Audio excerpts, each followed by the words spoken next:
All right, we are back. Um, hey Shell, what's up? I don't know if you've ever seen or heard of this game before, but we'll go through it and we'll see what you think of it. Because DJ and I feel like it's probably your type of game, especially with the protagonist being pretty awesome. So, it's called Gone Home. It takes place in the Pacific Northwest, and the protagonist is a like 21 or 22-year old woman who has moved away from her family home, and then her family moved afterwards, and she's coming to their new home for the first time, looking to meet her family. And there's no one here. It is not a horror game, to get that out of the way first off, but we're learning a little bit about her life and her family's life as we play so far. And it's got some really cool, good little background music, and it's pretty emo in some ways. Your younger sister definitely is. So let's see if I can find my journal. So let's see here. It's also the 90s, which is great. It's 94 or 95, I think. So I am Caitlin Greenbrier. That's your name, Katie. And that's what you look like. She went to Europe for a year, and her younger sister, whose name is no spoopy game. It's not spoopy time yet.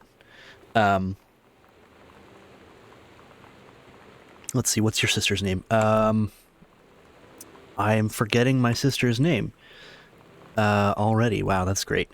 Let's see if I can find something in here that will remind me of it.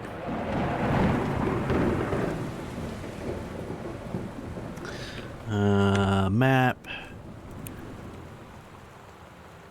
Spare key that was hidden in the desk. It's her boarding pass. Crap, I don't remember her name. But the door is locked to the basement so far, so I can't go down there.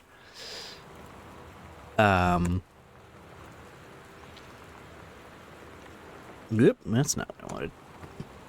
Let's see here. I wish I could remember her name off the top of my head, but I sadly cannot. Let's see. So, basically, we have just been walking through the house, learning a little bit more about our family and a little bit more about our sister. Sam, that's her name, Samantha. So, your sister's name is Sam. She is like 18 or so, I think. Goes to the local high school. Your family moved recently, and Sam has had a hard time fitting in. And you were very excited to come home and see your sister, and she wasn't here. I think you knew that, if I remember, we knew that, like, our parents weren't going to be here. They're off doing something, but Sam is not here at all, and we've just found a note from her that seems like she's stealing stuff, and also talking to her friend Lonnie, who seems to be this super cool chick that Sam met at a gas station, who Sam is into pretty hard, feels like. Lonnie plays a bunch of Street Fighters, so we thought that was real fun, and Papa was into that for a second because he likes Street Fighter.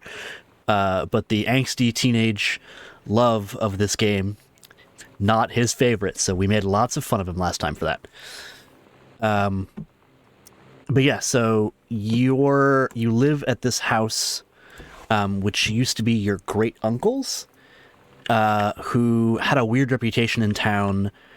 Sounds like he wasn't super beloved, and also sounds like he probably committed suicide, I think, maybe. I don't remember if they said that exactly outright yet.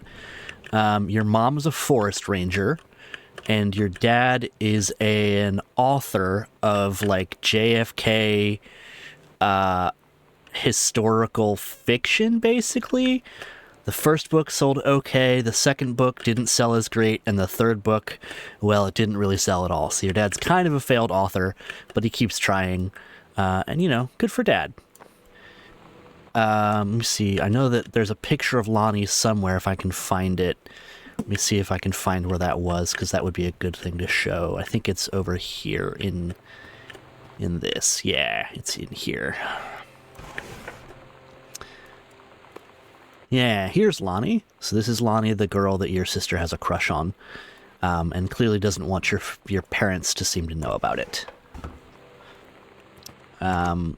So we've learned a little bit about your family. Your dad, like this is your dad's uncle, and they had a falling out at some point when he was younger, it seems like.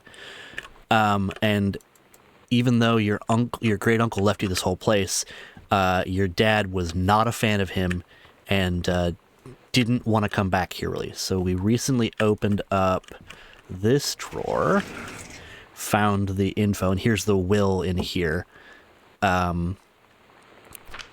Basically, unmarried bachelor was your uncle, and gave everything to your dad, who had a bad relationship together, for some reason, and seemed to die recently. I don't know how recently. I don't know if, again, I don't remember if it was suicide or what it was. But yeah, now you're basically fully caught up, I think, that I can remember. Sam seems cool, and she seems like a cool sister. What's this? Oh, this, the electrical stuff in the house kind of sucks, which is no good. Feel like I found a note from your sister here in the family room, I want to say, or somewhere else in here. Oh yeah, here's your dad's books, and your dad's porno, which was weird. That was weird to find. But yeah, a big thing in this game is the like audio stuff. So we've got some journals here from your sister. This is the last one I think that we heard, and they're in order. So this is the last one we just heard. But yeah, Lonnie seems real cool. So we're into Lonnie. And,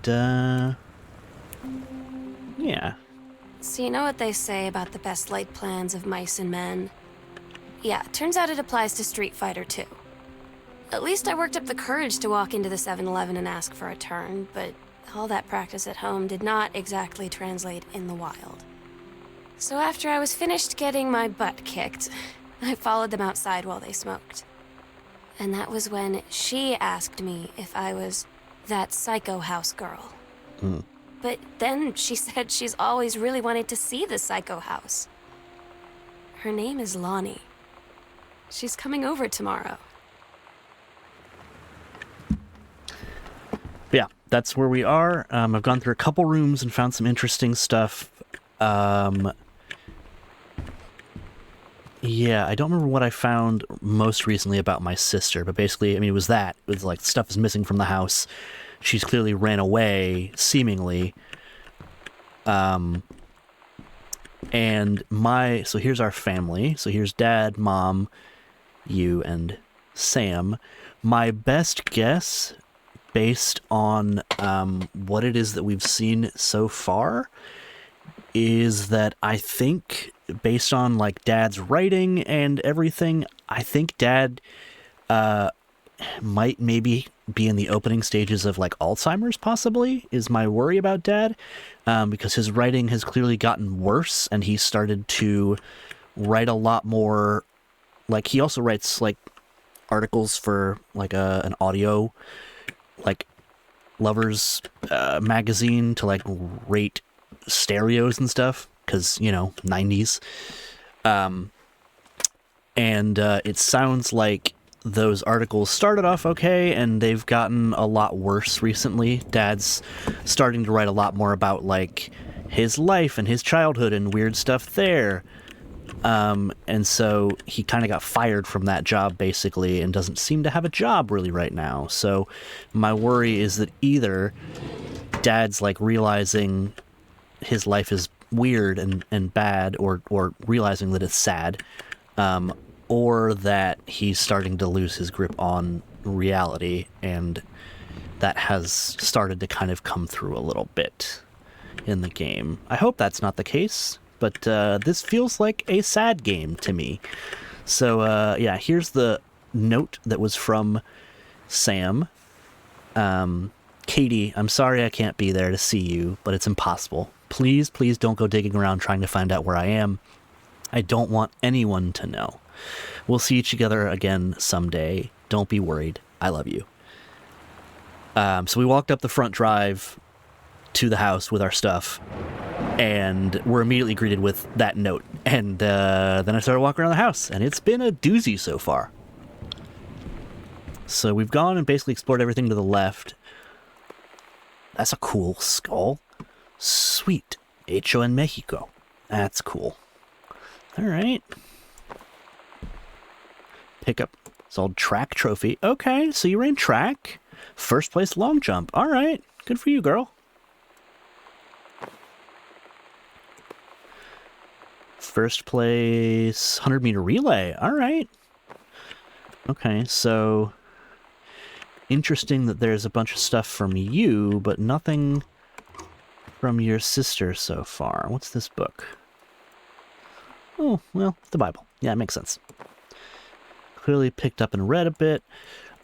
So it's seems like your parents are having some problems with your sister. There's some books about, like, how do I talk to my teenager and all that kind of stuff. Seems like she's been a little bit of an issue since you left. Or they don't really know how to relate to her. I don't know.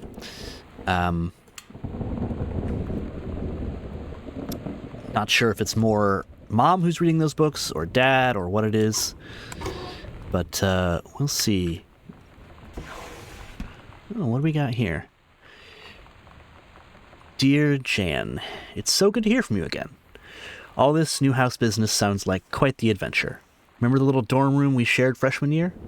When we were miserable, fantasizing about our dream homes? I always said that I wanted a mansion. You said you just wanted a house in the woods. Look who got both.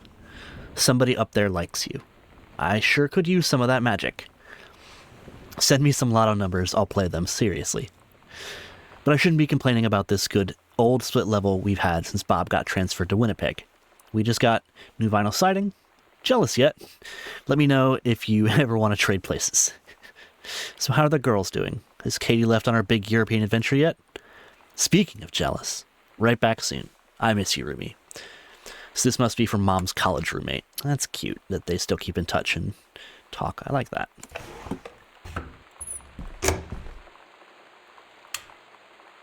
Those don't open, it looks like.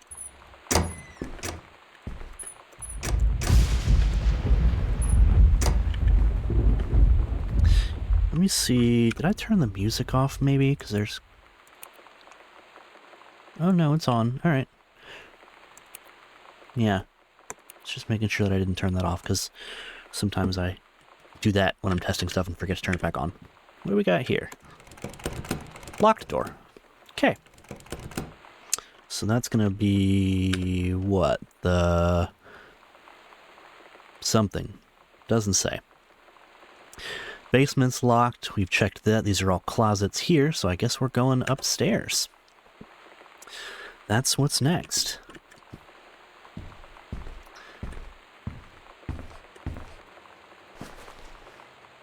Unless there's like an attic here, maybe? I mean, it wouldn't make sense for there to be an attic there, but you never know. Oh, here's Mom's Forest Service badge. Janice. Great badge, great coat. Love it.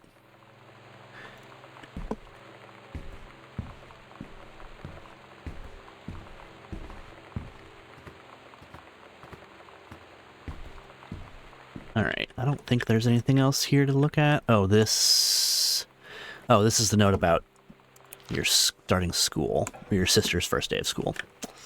There's your postcard. Here's this. Is this the study? Yeah, I don't think there's anything else in here that we need to see. But here's Dad, clearly trying to write something. Oh, he's writing a CD player review, trying to keep his job. Oh, what is this? Oh, right, that was hidden here in the drawer, and there was a 3-ring binder in here, and a note from your great uncle to your dad, which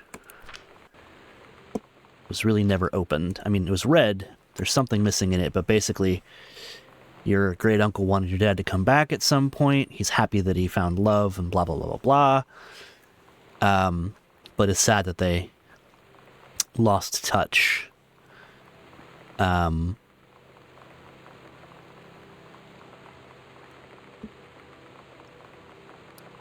Yeah. Invited him to come back to the house whenever he wanted to. But there's definitely some sort of falling out that those two had. Not sure exactly what yet.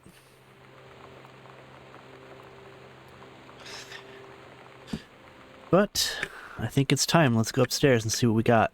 It's the next place that I can think of to go. Can't go to the basement, and clearly we need to find keys to go other places, so it's moving me upstairs. But yeah, just the vibe of this game is great. I'm really super digging it. Yeah, it's really fun. The music's really good. Chill and understated, which I really like in a lot of games. It's just a lot of fun so far. Keshi playing cards. Got a couple of those. Newspaper clipping. Controlled burn. Oh, she's the senior conservationist. Okay. Alright. Nice. So Mom's the senior conservationist for the Flintlock National Forest. Okay, go Mom. Alright. Nothing in those. That's a nice painting of flowers. Let's see. I got a comb. That's a cool comb. Whose calendar is this? Alright. Monday, couples bowling. So this is Mom's calendar for sure. Cooking classes, ballroom dancing. Looks like they didn't go to that. Oh, Monday, Wednesday. Okay. So they go, Monday is couples bowling, Wednesday is cooking class, Friday is ballroom dancing, and then this week she was supposed to cook the big meal for Jerry and Sam. Oh, wonder what that was going to be. Doesn't look like she cooked it.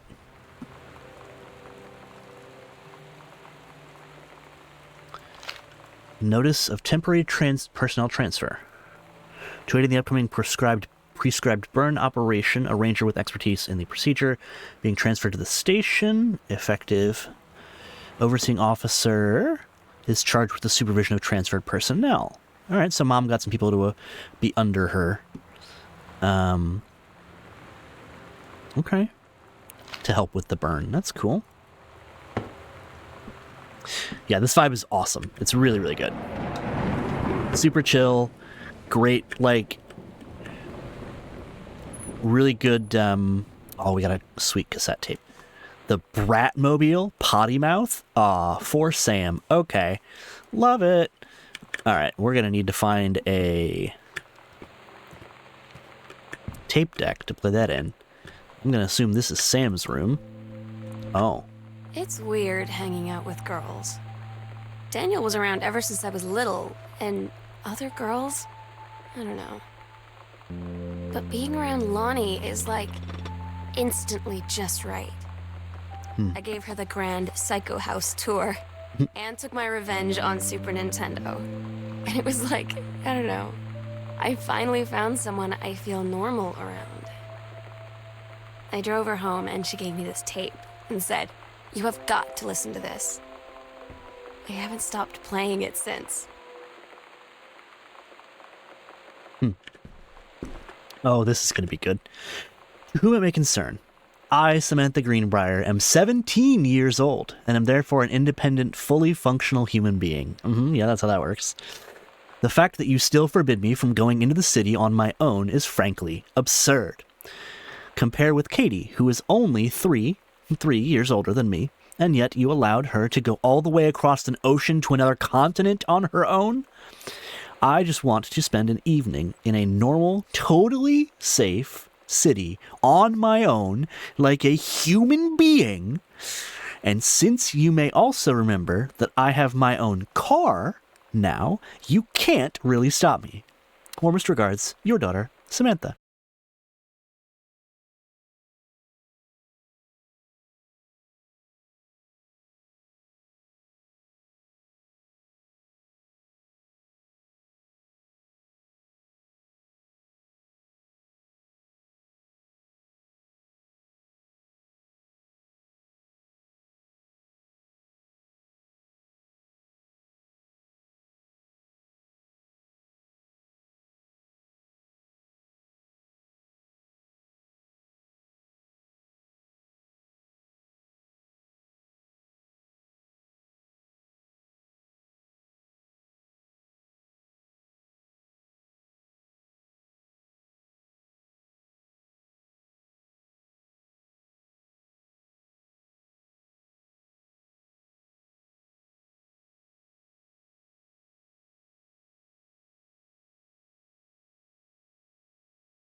away product, some special, fuck your fans, Polaroid baby, panic, bitch theme, hell yeah, Richard, cool schmool, just wanna, kiss and ride, no you don't, and Queenie. That's a great mixtape. Okay, it's a really good mixtape. I love it. It's some great titles on there, some great tracks.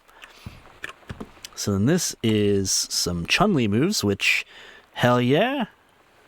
Kick, kick, kick, kick is lightning kick. 4 kicks, 4. Helicopter kick is down. Yep, down, up. Yeah, sweet. Air stomp. Okay, medium kick, heavy kick. Yep, all right. So she's figuring it out and doing what we all needed to do back in the day to figure out these moves. Oh, I love it. Oh, what do we have here?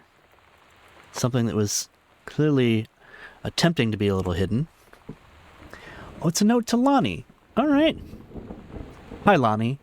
I wrote this in first period and left it in your locker on the way to second. It's what all the cool kids are doing, I've decided. Write me back. Also, here's an idea for something to draw.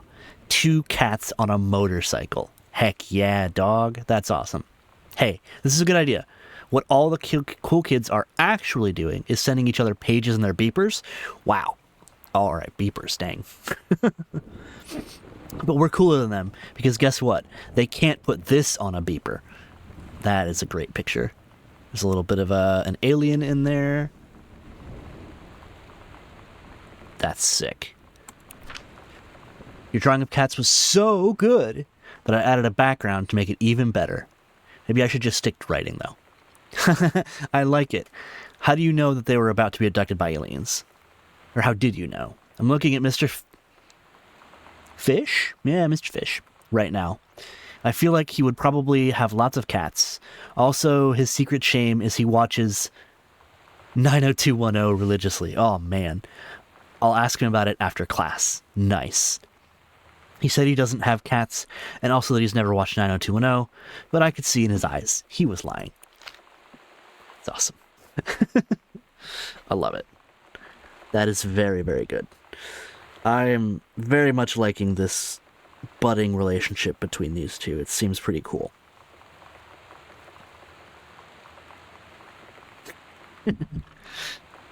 All right. Oh, that is a cool flag. Nice pirate flag there. Steggy? Stelly? Steggy. Oh, Steggy the Stegosaurus. Oh, Comfort Stegosaurus. That's cool, girl. Yeah, you just stay there. Anything hiding under your pillow? Nope. Oh, sweet. Good old picture of X-Files poster. Love it. That's always good. Okay. Let's see if you have anything hidden in your drawer. Do you? Well, you got some chapstick and Groove magazine. Nice. Okay. Nice. Very 90s-esque.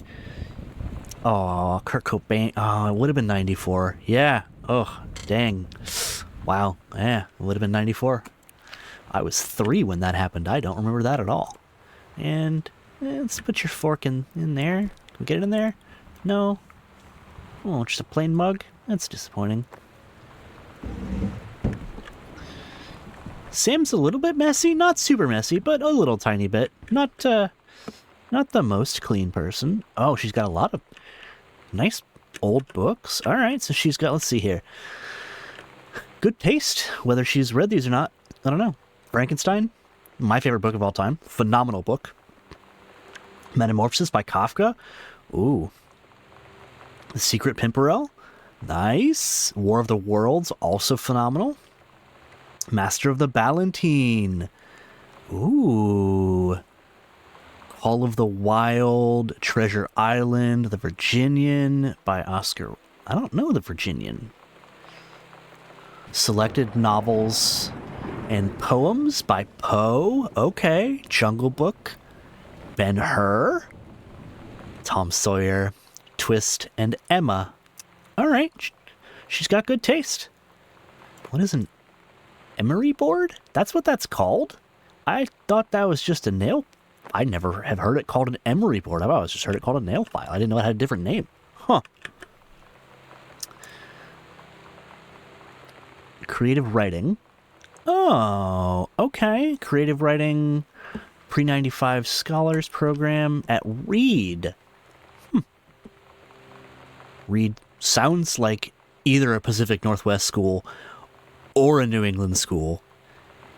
And a little pretentious, probably. Not sure which one it is, though. I've never heard of Reed that I can think of off the top of my head. But yeah, she clearly likes to read. I like that. She's got some good taste. Those books are clearly not rendered, so... But yeah, sister's got good taste.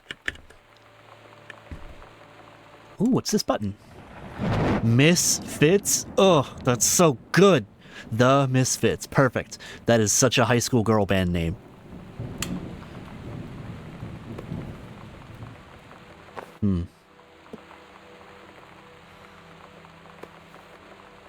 What soda are we drinking? Fizz Rate?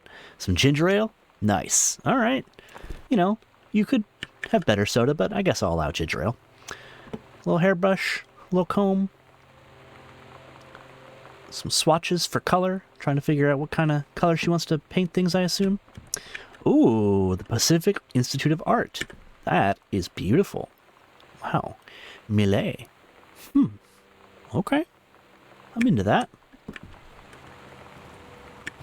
Kind of feel like I'm invading my sister's privacy, but you know, what else is sisters for if we're not going to invade each other's privacy?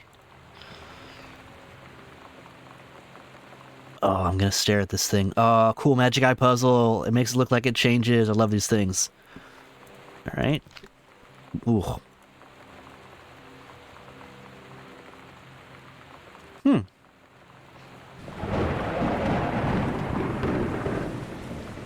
I'm not sure what this one's supposed to be. Scrutinize. Maybe it's supposed to be nothing. Who knows? I don't know. What do you see, Shell, when you look at this? I'm intrigued. I mean, I guess I could see like a, kind of be like a, what's the, gripe? Saxophone here. I don't think that's what it's going for. Like, you could kind of see that, I guess. I don't know. I'm not sure. It could also be just some sort of abstract thing. Or, you know, could be boobs. It might be boobs. Let's be honest. It's probably boobs.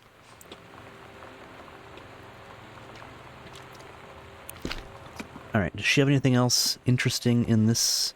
Oh, what do we got? We got another. Got a cartridge. Journey of Crystal. Oh, nice. Super Spitfire? That's a cool look. I want to play that. That looks awesome.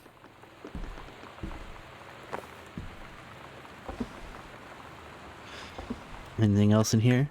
Nope, I'm too short to see anything else up there.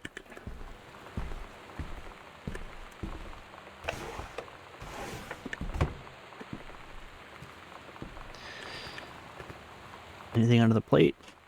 Nope, nothing under the plate. Alright, I guess we... Bathroom? No. Door to...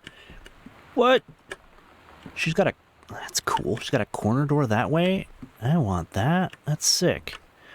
What do we got here? Backpack with a note. Oh, another note.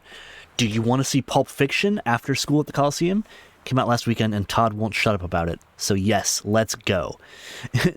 So either it's good or we can make fun of him for liking it. Perfect. How goes the emo tonight?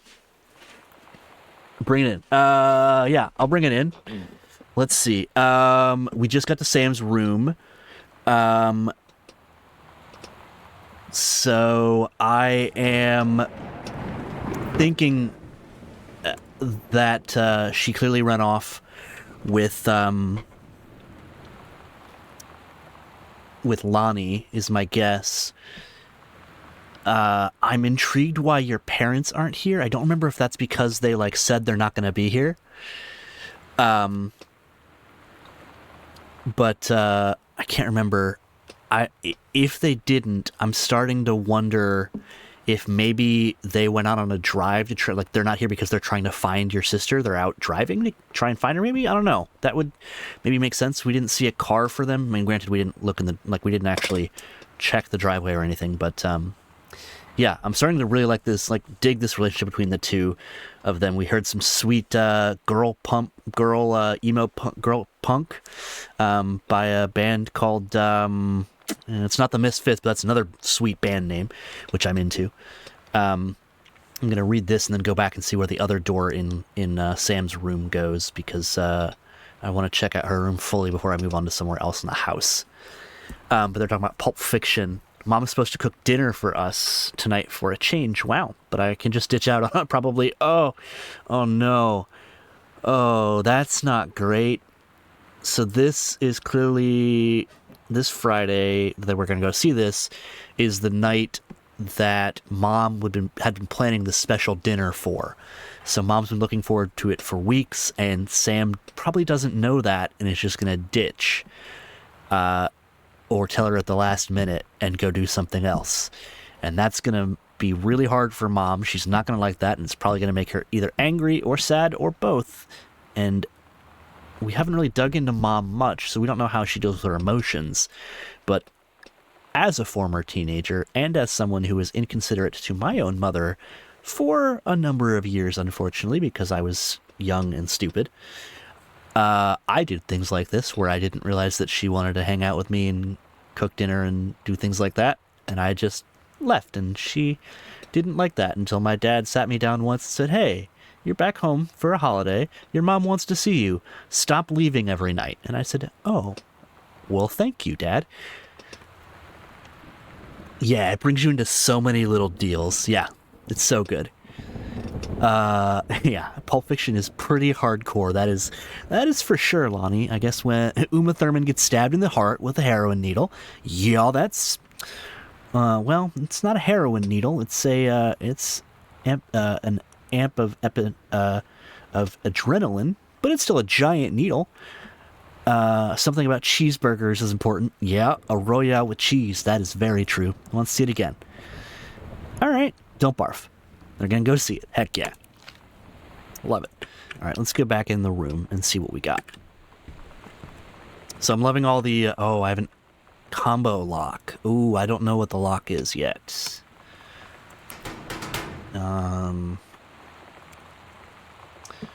at least I haven't found the combo that I know of yet. If I did, I don't remember. That is a cool poster for a sweet music festival. Let's see who's there. Oh, sick. Mighty Mighty Bosstones, Lisa Loeb, Daddy Warhol's Offspring. This would have been great. This would have been an awesome music fest. That would have been sweet.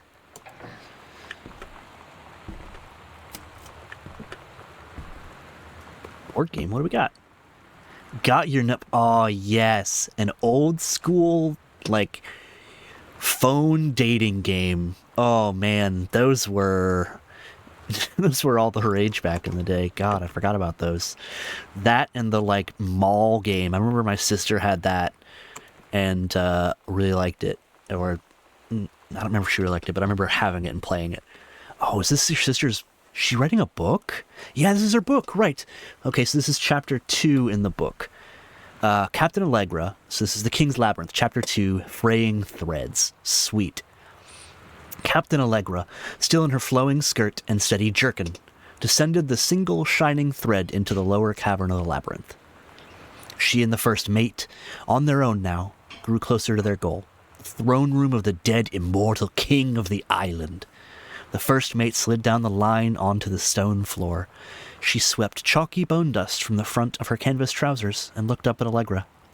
The silken thread, nigh unbreakable thanks to the enchanted moths that inhabited the island, trailed behind, leading their way back to the entrance. From further into the labyrinth, a moaning began to echo. The moaning grew louder and clearer. It turned into words from some ancient language they could not understand. King's cursed voice. The hairs on Captain Allegra's arms stood on end. She looked back at the first mate, whose eyes remained locked on the blackness of the passage for a moment too long before noticing the captain's gaze. The first mate nodded silently ahead. Following the king's ghostly song deeper and deeper into the labyrinth, they came upon a rocky gap spilling forth otherworldly blue light. The great basin of the dead king's throne lay below. Skeletal in rotted robes, the king was hunched over the blue orb topping his royal scepter. Shadows of his bony figures danced on the walls like ghouls. As he sang, wailing souls flowed in one by one through the cracks in the cave walls, pulled into the orb, causing it to glow brighter and brighter. Behind the king, a long staircase hewn from rock led down into the chamber from a passage at the top. Allegra said, "We have the advantage in numbers. I will draw his attention, and then you." But the first mate interrupted. "No, I am smaller and quicker." Oh, that's awesome that it sounds basically perfect. Yeah, I followed a sweet guide from Nico, and it worked really, really well. I'm very happy that it sounds good. "And you know, no, I am smaller and quicker, and you know of dealing with mystic energies like these. I will circle to the other side, get the king's attention, and lead him on a merry chase." She held up the silk line. It's a weird way to punctuate that. That's weird, yeah. All traced by this invisible thread, of course. Allegra said, "It is a good plan, but perhaps we should go together." The first mate shook her head.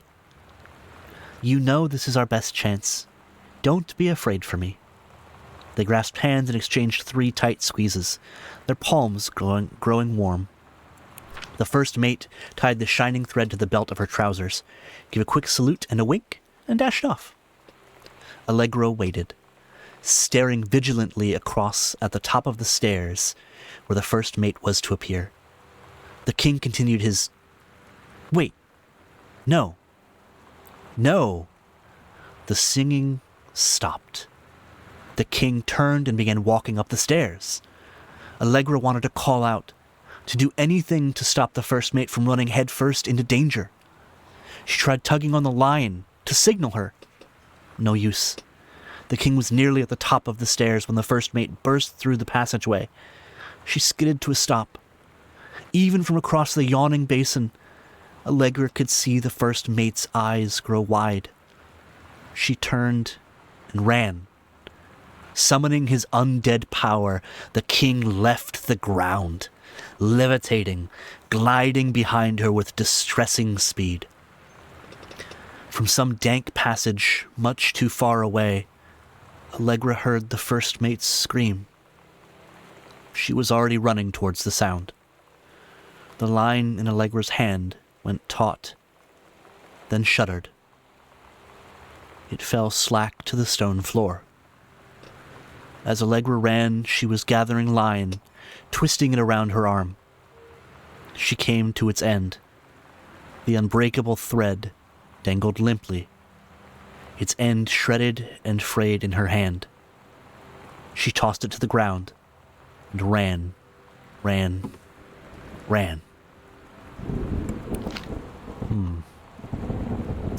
Oh, what's this book that Sam's got? That's a Lisa Frank Trapper Keeper if I've ever seen one. Heck yeah. Lisa Frank for Penguin?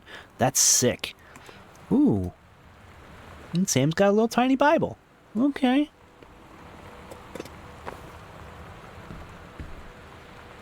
Anything else in Sam's closet? Collar for... Oh. Mitten. Guess Mitten's no longer with us. It's too bad. I'm sorry to hear that. That's a good name for a cat? Dog? Not sure, based on that. Ooh, plaque. Samantha. Aw. S is for special. A is for adorable. M is for merry. A is for affectionate. N is for nice. T is for thoughtful. H is for honest. And A is for admirable.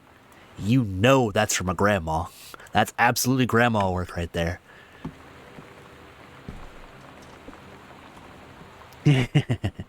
Yeah, this is lore and libations. Heck yeah. Absolutely it is. Alright, let's see. I don't think there's anything left in her room, and I haven't found the code for the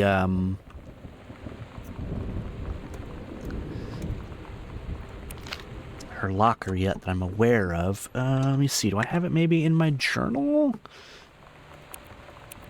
No, I don't think so. But also, it's cool as heck that she has a locker in her room. Like, that's cool. I want a locker in my room.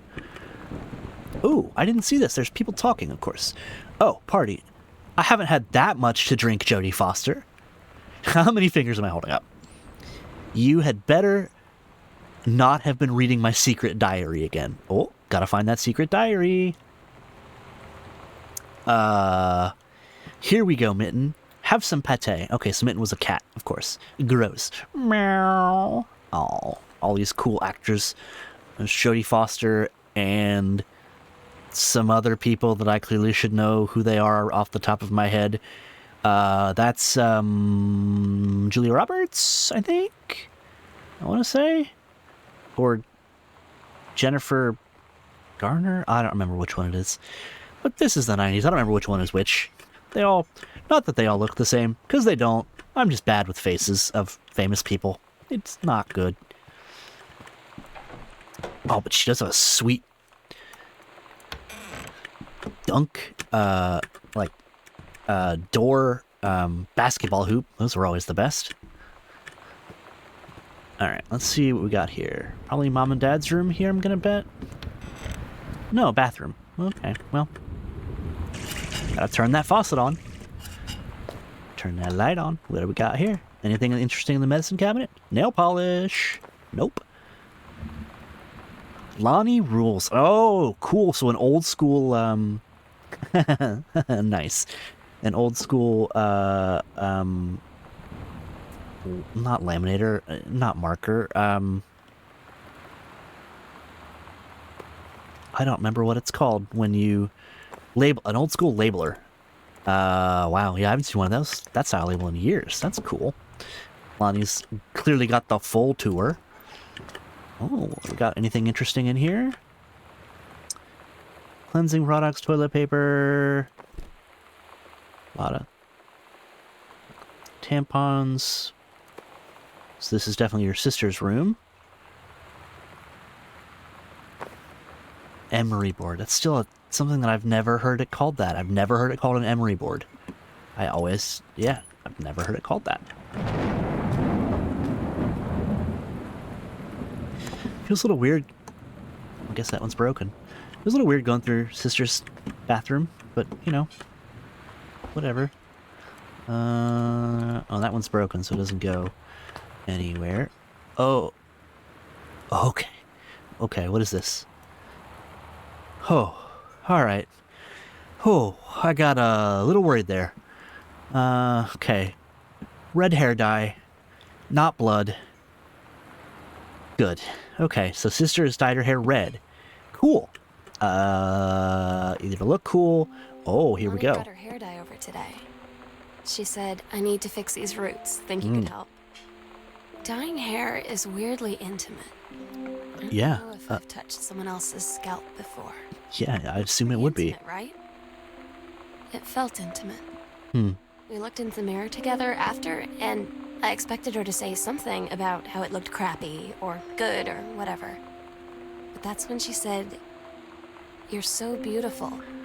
Oh. And she was looking at me. Aww. Right in that moment, I wanted to say something, but I waited. And the moment was gone. Lost the moment. Yeah, I get it. Oh, well, I'm happy that that wasn't, you know, blood. Could have been a lot worse. That would have been very worrying and troublesome, but hair dye is much better than blood. That is for sure. Okay. Not as weird to go through Sister's bathroom to find that, because I would have needed to find that anyways. Alright. I love it. She's got to wear goggles and rubber gloves when handling anything in this room. It's so good. Very teenager-esque. And then the radiation sign on her room is great as well. Oh, whose room is this?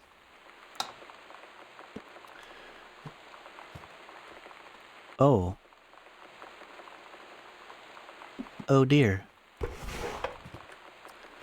That's not good.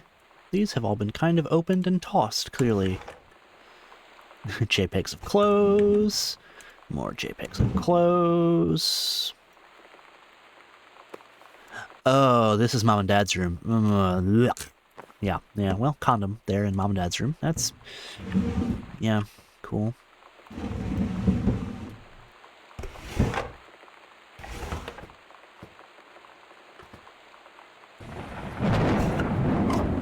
This is Mom and Dad's room with the armoire. Okay, what do we got? Any good TV or movies?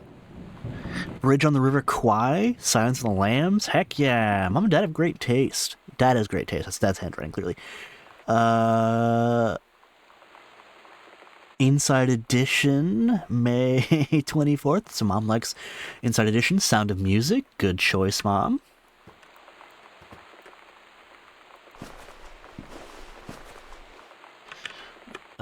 Gone with the Wind. Okay. Alright. Butch Cassidy and the Sundance Kid and The Fugitive. All the President's Men. Dad's got great taste. I love it. Man, he's got good taste. He's such a 90s dad. Alright, Mom's delicates drawer. Yeah, this has been tossed a little bit. Wonder if Sam tossed Mom's room for clothing when she was leaving. I don't like that. If she did that, that's sad. Also, aw, Mitten. Aw. Mitten, our cat.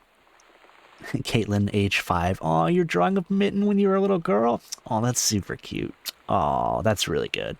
Love that that's on your mom's drawer, like, credenza thing. It still feels weird that they celebrate you. Your stuff is everywhere in this house. You've got some trophies, and your mom has this in the room. There's nothing of Caitlin's, or of Sam's, which is weird. Other than pictures, there's nothing of Sam's that, like, is displayed prominently, which feels sad. Oh, what's this letter? Oh.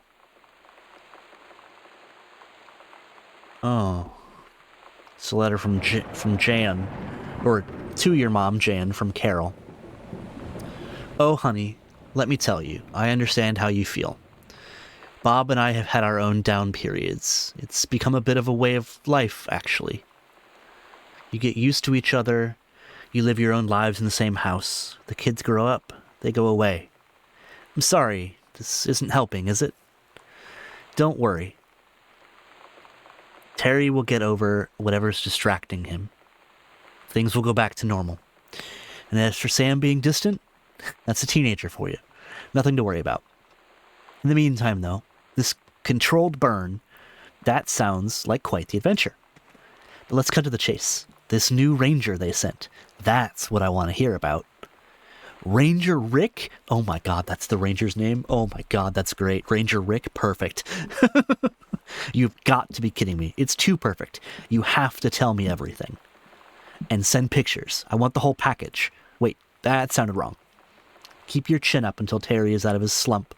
And in the meantime, write more letters to your old friend Carol. She adores them. Love, Carol. So Mom and Dad are going through a bit of a rough patch right now. Oh, Timber Lane Booksellers, located in historic Wisteria Town Center. Take your time. I am happy to have it. I'm glad to have it in good hands. Rick. Oh, no. Don't. Oh, no. Did Mom and Rick have a thing? Because Dad was distant.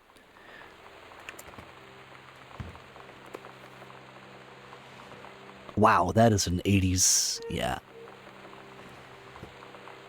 Is there someone here? Or is that just the house creaking? Oh, man.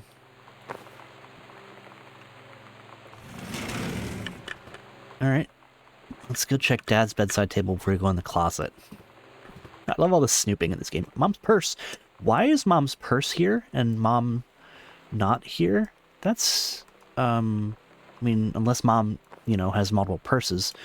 That's distressing. I don't like that. That either means she left quickly or who knows. Oh, this is your postcard from London. Dear Mom and Dad and Sam, I'm in the Channel. This is my second passage through the Channel. On my way back from London, this time going to Brussels, Belgium. Sorry I didn't write you on the way to London, but I was too excited about the Channel. God, this girl loves the Channel. I mean, I get it. It's cool. London was great. Dad, I know you've always wanted to visit, and I think you really should. You'd love it. If you all wanted to come back here as a family sometime, I guess I could be convinced. Love you all, Katie. Huh. Dad's a big Earth, Wind, and Fire Willie Nelson fan. Music for the Planet. Oh, this might be from either Dad or Mom. Who knows? Pointer Sisters, Linda Ronstadt, Don Henley, America, Jackson Brown. This would have been a sick concert. Sick 80s concert. That's pretty funny. My parents are actually in Europe right now. Well, they're in Ireland right now. They're doing a 2-week trip through Ireland, Scotland, and England as their like 35th anniversary trip. And so yeah, that's really cool. That I hope they're having a blast. Love you, Mom and Dad.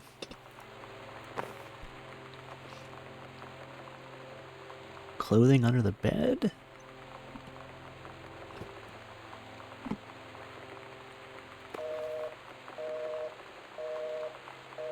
Man, I haven't heard the off the ringer sound in a while.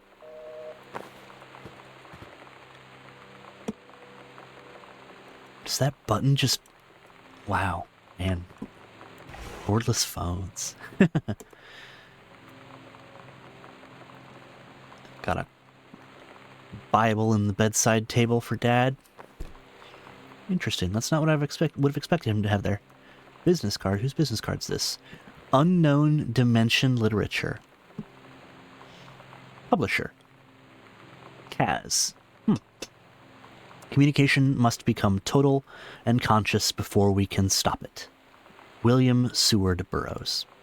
So Dad's clearly looking for a new publisher because his old publisher is dropping him and he wants to publish his novel. He doesn't think he's done.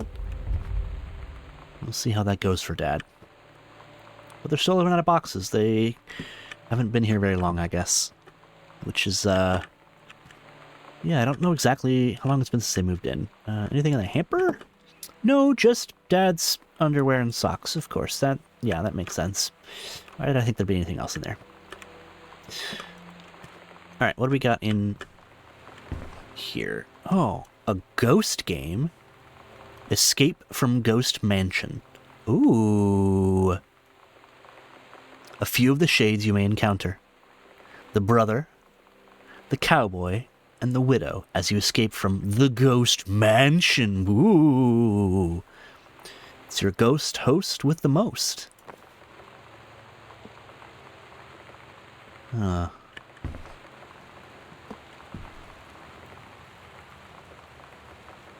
Oh, well, okay. That's starting to make me think that... I wonder if your whole... man, I'm starting to think that maybe I was sort of right. Your sister ran away, your parents went off to find her, and are they all dead? Don't be all dead. Please don't be all dead. I don't want them to be dead. That would be very sad, but very on par for this kind of game. Watercolor book for florals and still lifes. All right, principles and concepts to do watercolors. It's fun. Anything else interesting in the closet? Anything interesting when I turn out the light? No, just the ghost game. Okay.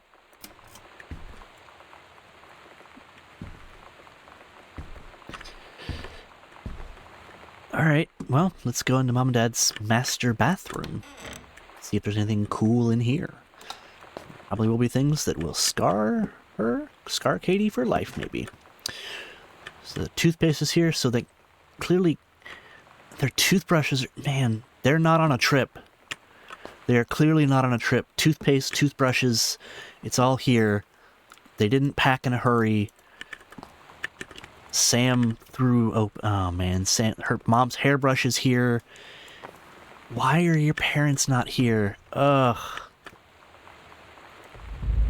Shaving cream's not here. I mean, Dad's shaving cream's here. They're not expecting to be gone for long. If they're gone at all. They're out for something. Man, this is not great. I'm starting to get worried that everyone is gone. Oh. After the honeymoon, rediscovering your spouse. Personally, spiritually, and sexually, by Reverend Alexander Michaels. It's a bathroom book. How to rekindle your relationship. Aww.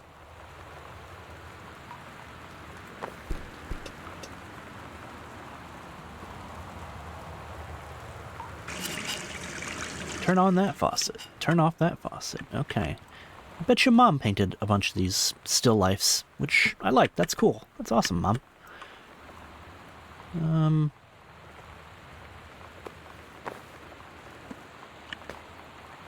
Yeah. I'm starting to get worried about where everyone is and why they're not here. I hope I'm just overcompensating for the quietness and a little spookiness of this game, but we will see, I guess. I'm gonna assume that this is my old room, and here is a note to me. Oh boy. Katie. Mom and Dad were going to make up the guest room for you to stay in over the summer, but you came home on such short notice that they weren't around to do it. You can use my room if you want. I won't be oh no. Okay, Sam.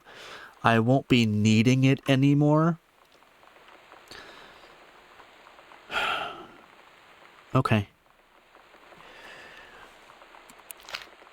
That's not good. Sam's either ran away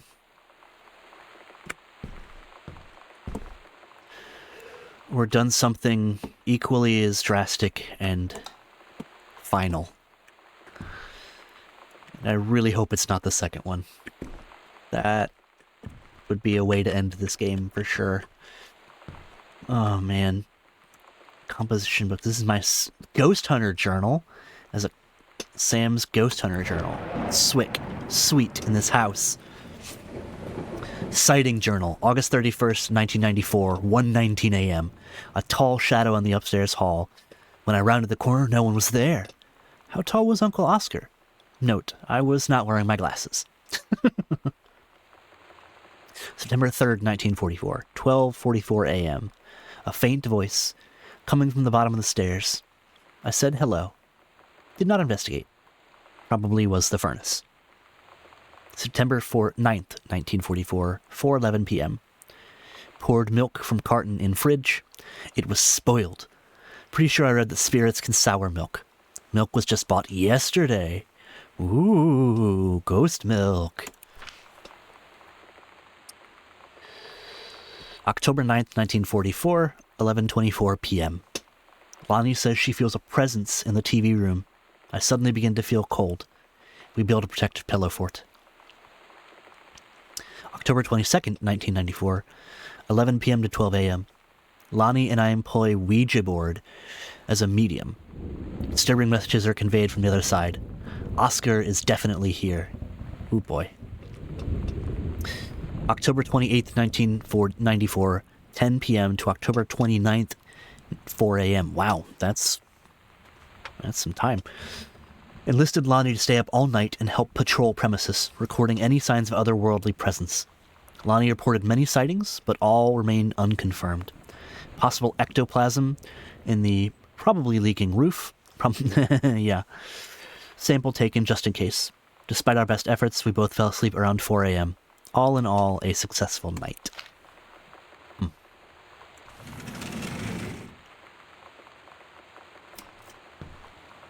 All my boxes that are still packed up, which I guess I understand.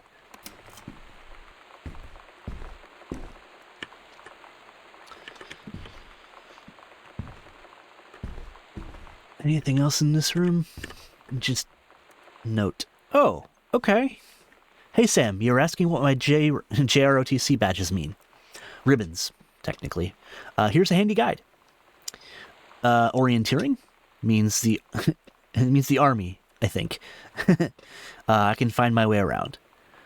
Rifle team. The army has branded me a certified killing machine. Wow. Adventure training. I am a born adventurous, and no borders can hold me. The army recognizes this. So, if you didn't think I was cool before, now you do. Lonnie D.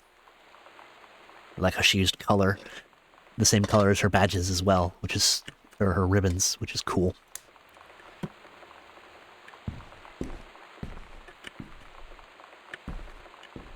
Oh man, I'm just trying to avoid going up to the attic. But we can't avoid it. I can, there's one more room. Perfect. Oh, this is Mom's painting studio? Sweet, okay. Got ourselves another, wow. Mom's pretty good.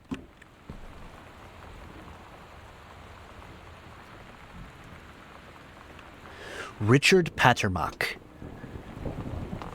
Evaluator, Supervisor Janice Greenbrier, evaluation period 9/2/94 to 11/1/94.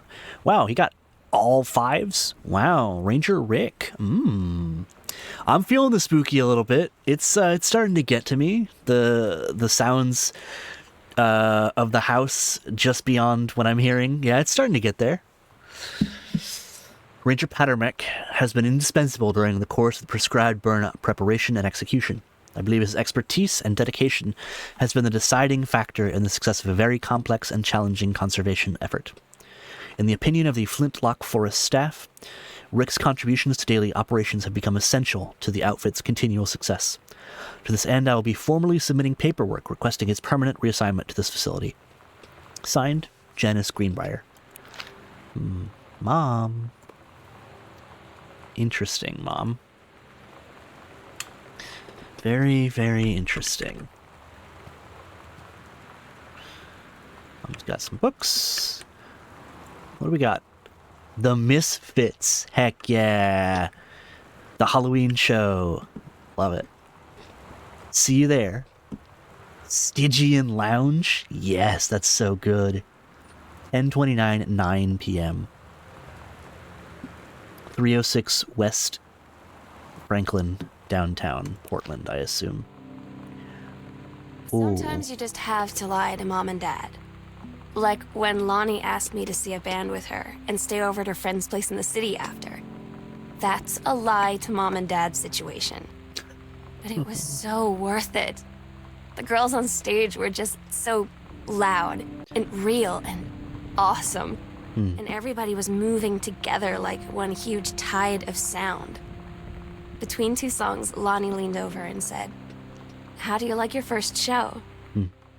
I was so happy. I felt tears starting in my eyes.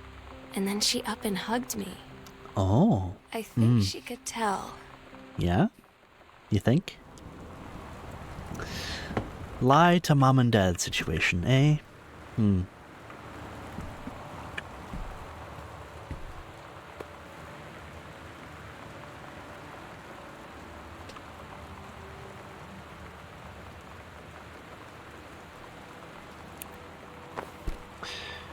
Yeah, Mom's pretty good. She's got a good eye for color, good eye for, well, not so much shading as much. There's a lot of black in this. Well, actually, her shading of the back of the flowers is really good. Yeah, Mom's pretty darn good. All right, Mom. But these are clearly starting to die. So it's been a little while since she painted it. Okay, what do we got in this room? Another little... This is Dad's healthy choices. Skills for healthy life. Oh, what's this? Map?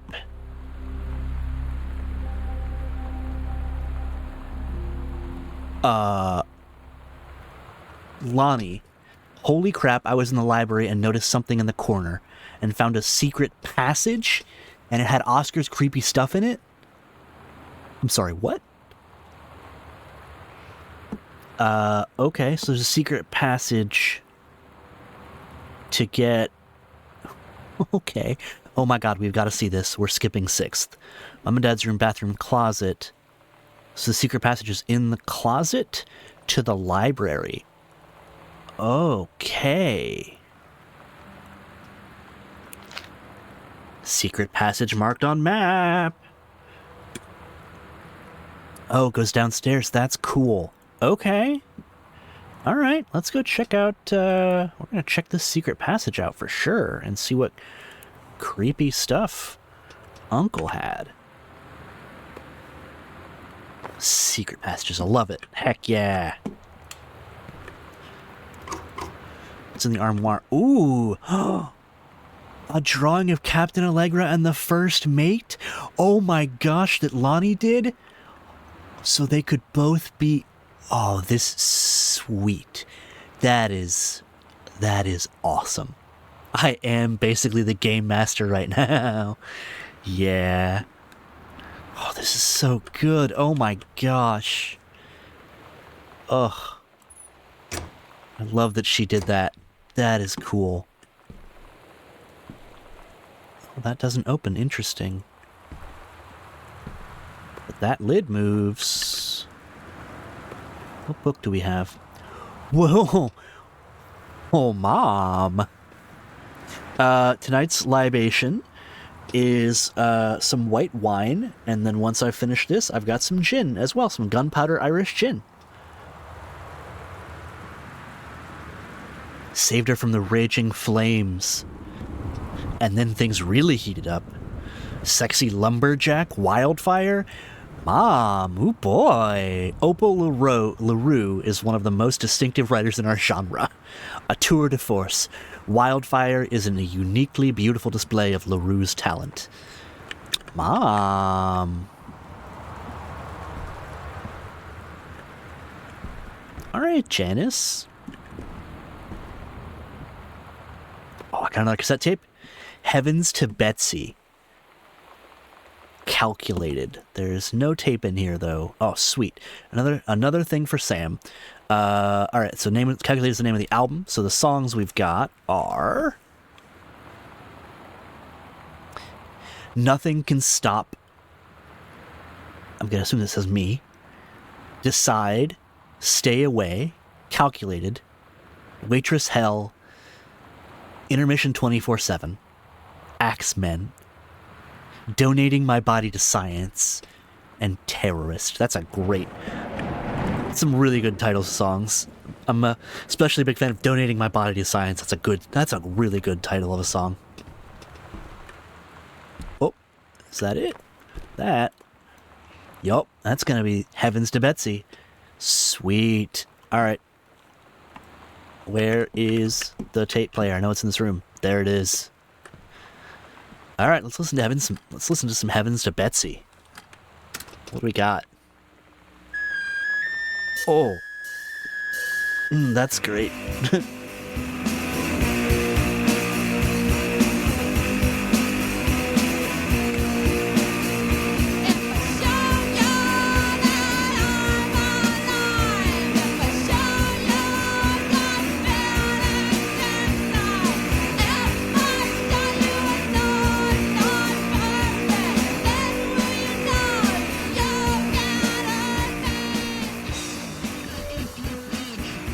Sweet. Some girl rock? Heck yeah.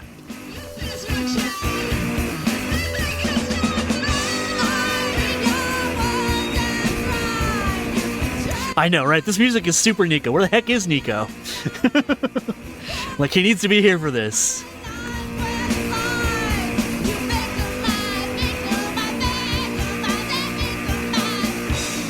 So good.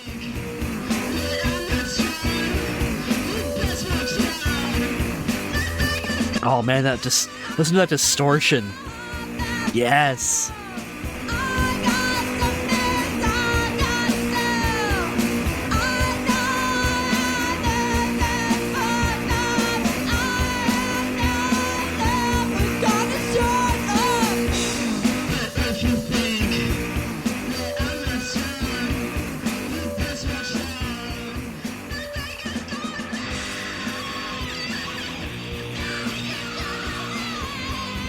No, I can't go up there yet.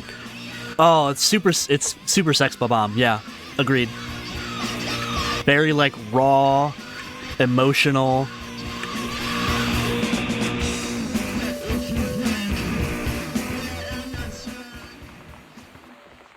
Okay, let's go find this secret passage, eh? Secret passage here. Oh, oh. All right, this game just got real spooky. Sick. Not good. Great. I hate that. I'm sorry. What? Uncle Oscar, what do we got here? You wallpapering with newspaper? Like a crazy old person? There's a crucifix in here? Alright, what's this map? Ghost Hunters. Sam and Lonnie secret house investigation log. Hidden compartments found. 3. So there's one in the library, there's one in the upstairs hall, and there's one in the foyer. Evidence of the supernatural discovered? 0.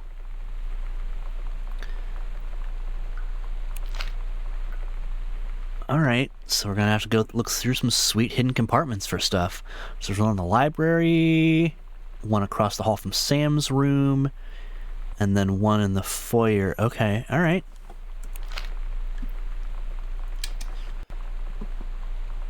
Man, this is... Yeah, this game just changed. What's this crucifix? I'm sorry. Yeah. Shh. That... Alright, that got me. Okay, that got me. And then, did the crucifix just freaking delete itself? No, it's right there. Hold on.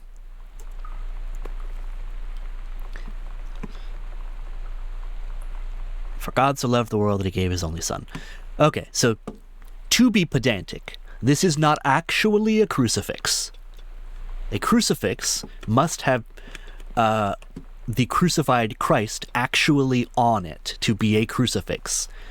Hence why it's called a crucifix, because the crucified one is on the cross. Crucis in Latin just means cross, obviously. In Greek, I don't remember what it is, but it's some ridiculous long word.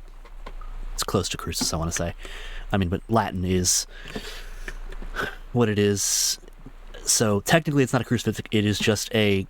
There's another term for it, I don't remember what it is. But also, why did that light go off? I don't like that. Nah. Okay, so now it's creepy and weird in here. Super spooky panel. I thought this... Okay. I remember coming in here and thinking this room feels wrong and couldn't put my finger on why. I thought it was something over there that felt weird.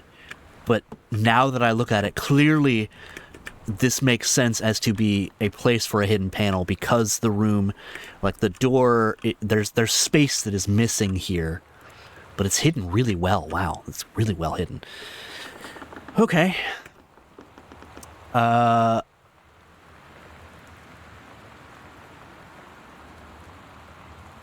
Let's go look at some of these, some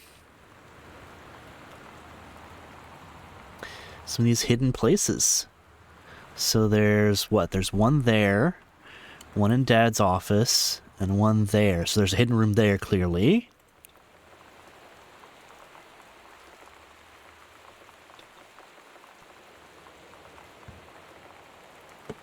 All right. So there's that secret panel. Is there another one in here that I'm missing, or am I just going a little nuts? Because it felt like there definitely was based on that, but you also can't see yourself up on the map, which is... Remember when you first stepped in the room? Yeah, it's, it was something. Alright, so let's check that map again. Okay, so I'm in here. Okay, so that's there. So, alright, so I did miss one in that room, clearly. So, I need to go in and then to the left. In through this door. And it must be over on that back wall, I guess. Either that or on the floor or something. Oh, it's a panel here. It's one of these. Yeah, it's this panel. Show flyer. This is the Misfits show. Oh, sick. It's a sweet show flyer. Oh, man. Misfits, Saturday, October 29th, plus special guest Maidenhead, Stygia.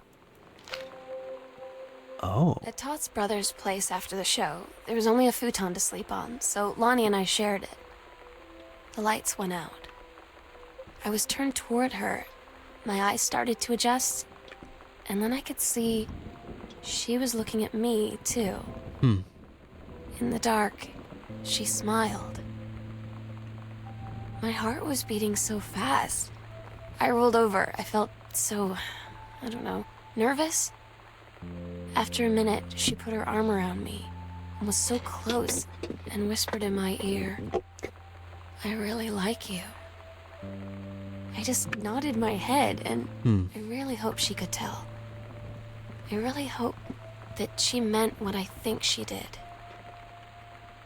I felt like a shook-up can of soda ever since. I hope we have the chance to talk before I explode.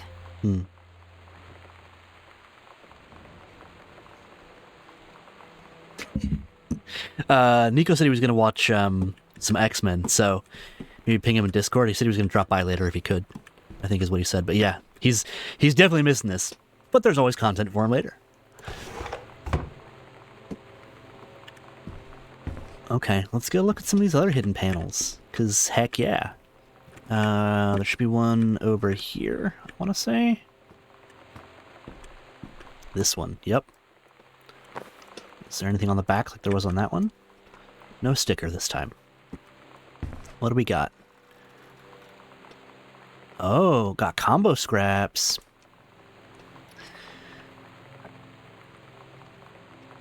Heaven at the Edge of the World. Private. Do not read. The Green Glacier. Part 2. Samantha Greenbrier, 9th grade. 12/1/92.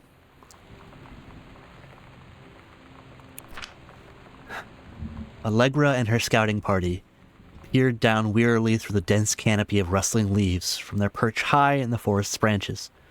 Mere feet away, sunlight shone brightly off the inner ice walls of the glacial basin in which the forests grew. It was a strange sight indeed, such lushness juxtaposed with the frigid ice formations. Allegra leapt forward without hesitation, bounding through the high branches. The first mate had been captured by the Green Glacier's Amazonian tribe. His life hung in the balance. Oh. Okay. So, the first mate changes. Oh, dude, an Allegra video game spinoff would be awesome. I'm loving this story. Because the first mate in this one is a male. And I believe the first mate becomes female in the later stories, I want to say. We might see why that is. It'll be interesting. But I think it's as she's discovering who she is, she changes who the first mate is, which is cool. Allegra landed in the clearing and shouted, "Stop!" She saw the Queen Amazonian up on her pedestal, reaching for the lever that would drop her first mate into the vat below. She shouted, "No!" and flung her saber at the Amazon's reaching hand. But it was too late. Missing a 2 there, girl. The first mate screamed as he fell toward the water, then splashed down, and all was eerily silent. Allegra looked on, frozen in fear and remorse. She had been a moment too late. But then, from the vat, something began to emerge. A head of dark brown hair, just like the first mate's. Then the shoulders and sleeves of his coat, soaking wet. But as the figure stood and the water poured down, Allegra saw that the first mate had changed. He was no longer a man at all. In fact, what looked back at her were the eyes, the face, the hair and hands and body of a woman, still in the first mate's clothes, still the first mate. She spoke in a soft, clear voice. Captain? The Amazonian queen said. She is one of us now. She is ours. Allegra drew her magical flintlock pistols from her belt, and her crew readied their swords.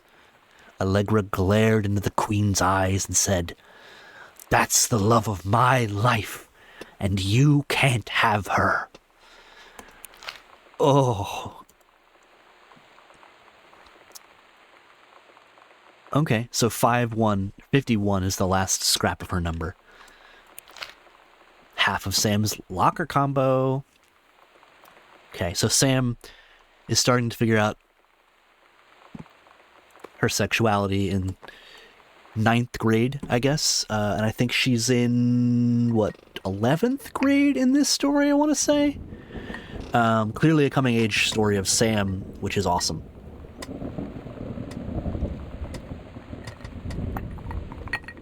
Okay, I'm going to pour myself some gin, and then we will move on. But I'm going to mute this because it will probably be really loud and annoying to hear.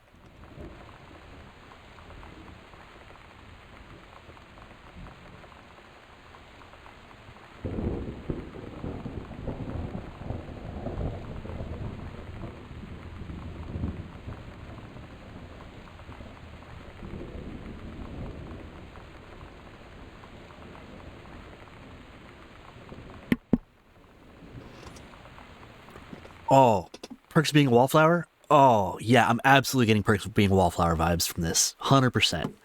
Oh, man. That, I've never read the book. Loved the movie. Great. I loved watching that. Like, that cult classic movie thing tournament was a highlight of coronavirus. And that's saying something. Because, coronavirus, but also that was a great time to do that with everybody. That was really, really fun. I loved doing that. Very happy we did that. Thanks for making that happen and making it fun and giving us good things to look forward to in what was a dark time for a lot of people. You did a great job with that, man. If I never said that, you did an awesome job.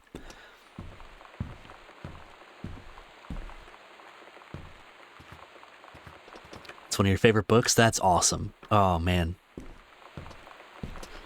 Yeah, I was looking in Sam's room at one point through her books, and she's got my favorite book in there, which is Frankenstein by Mary Shelley. I love Frankenstein. It's definitely my favorite book of all time.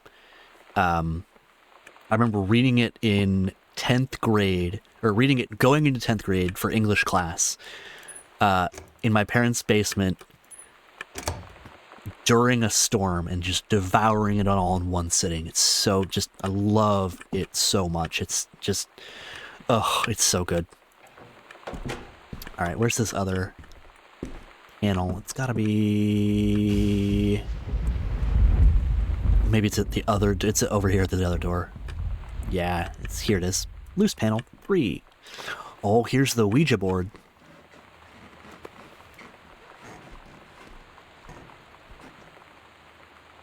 Oh. Okay.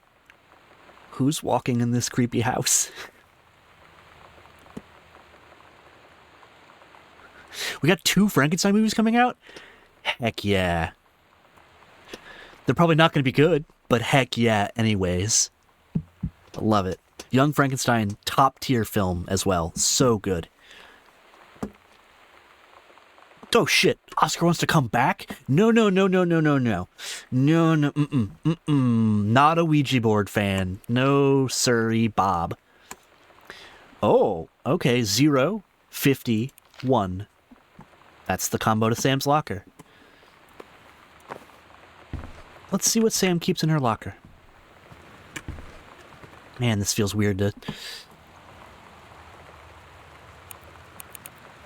51.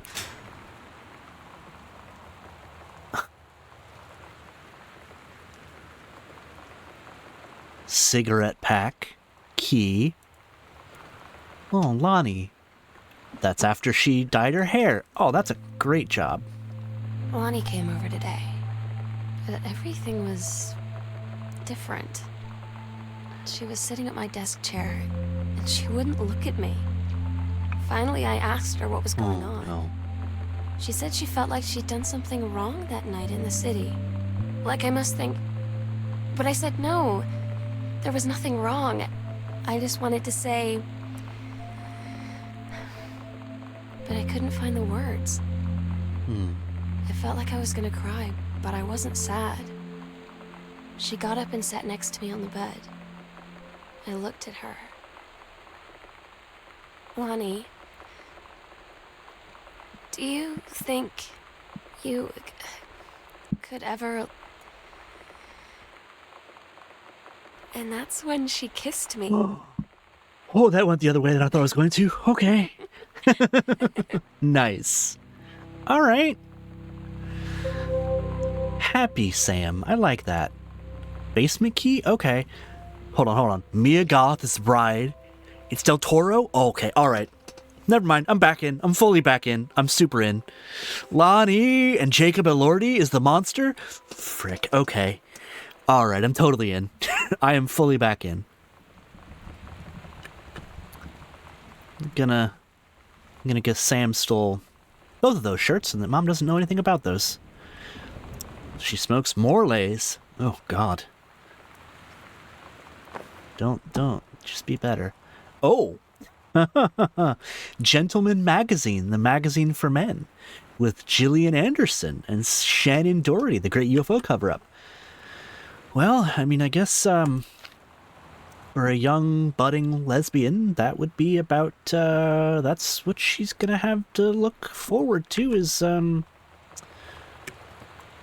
men's magazines from the 90s. She's trying to figure out who she is. Yeah. Okay.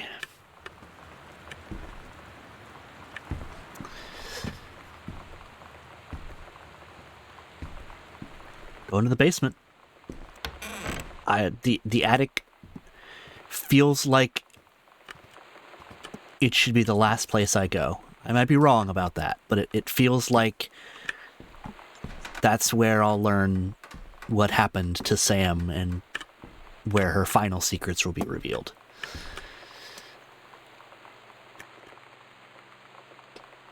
Oscar Isaac playing playing Victor? Ooh, that's gonna be real... Okay. Ooh, that's gonna be real good. I'm gonna have to see that. It's gonna be an A-list immediately movie. I gotta get back on that. I haven't seen a movie in a couple weeks. I haven't seen anything good. What's the last thing I saw? Was it League of Ungentlemanly Warfare, I think, or whatever it was? It's good. It's good. Yeah, recommended. Wasn't amazing. It's a good action flick. I think that was the last thing I saw, I want to say. Alright. It's in the basement.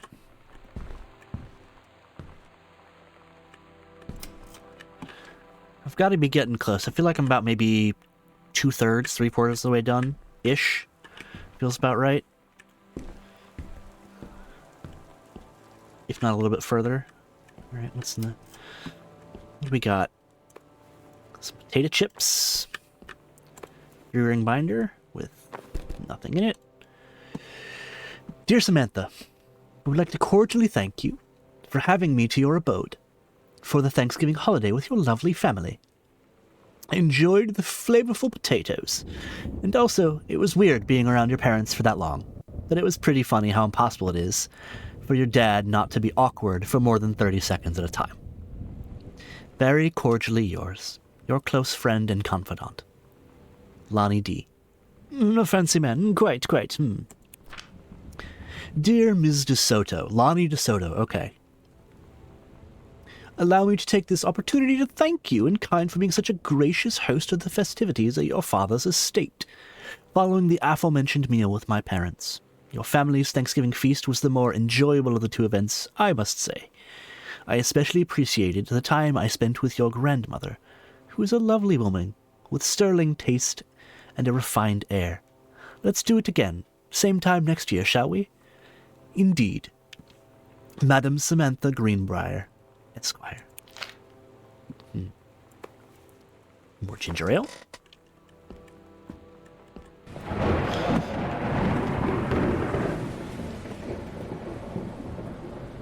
Wonder what's in there. I want to see what's in the cool chest. It looks cool. But there's nothing in the chest. Drawing. Oh. That is beautiful. It's different now. I mean, we still hang out all the time like before. But now when no one else is around, Yeah? well, you know. So you could say we're dating. But it's secret. Secret dating? I don't know. I mean, I guess that's the real difference. Now when we get off the phone or go home for the night, or it's just quiet and we're alone, we say I love you. Oh.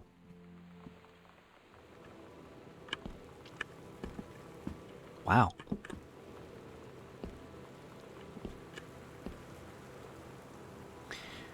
Katie missed a lot in that year. She missed a lot. Man, she missed a lot. First place in science, the science fair?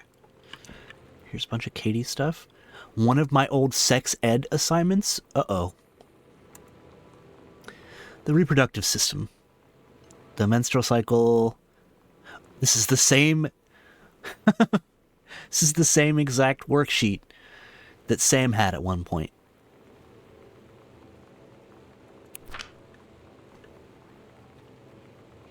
An ovum starts to develop. Okay, so you didn't tell a story. Yeah. Very reflective on time and life going by. Yeah, you miss... Yeah. I get it. Life never really stops, even when it feels like nothing's happening. It's always changing and things are always happening. And it changes slowly around us, and sometimes it changes pretty quickly and pretty fast, and we enter something new and life just happens. Yeah. Yeah.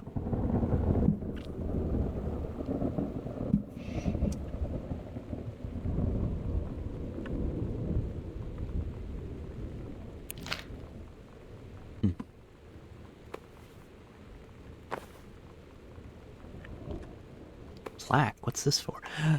Caitlin. K is for kind. Things begin and end. Hashtag DJ Newborn Project. Exactly. K is for kind. A is for amazing. I is for intelligent. T is for talented. L is for lighthearted. I is for important. N is for nice. Aww. That's cute.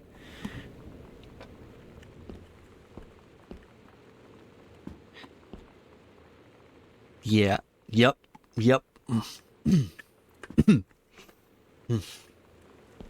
How are you guys doing? You getting close? How are you feeling, man? Creepy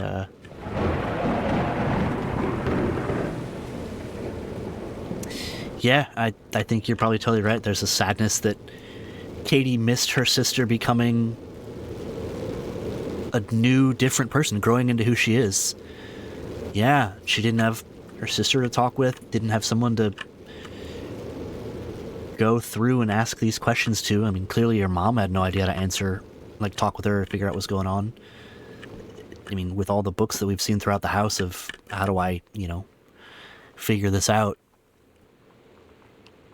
Yeah. Yep. Dear Samantha, I'm pleased to inform you of your admission to the creative writing track of the Reed Summer College program for young scholars. She got in! Heck yes, that's awesome. Good for you, Sam. I believe you have much to contribute. Based on your academic portfolio and your academic record, I am also pleased to offer you financially to cover 75%. Wow, nice.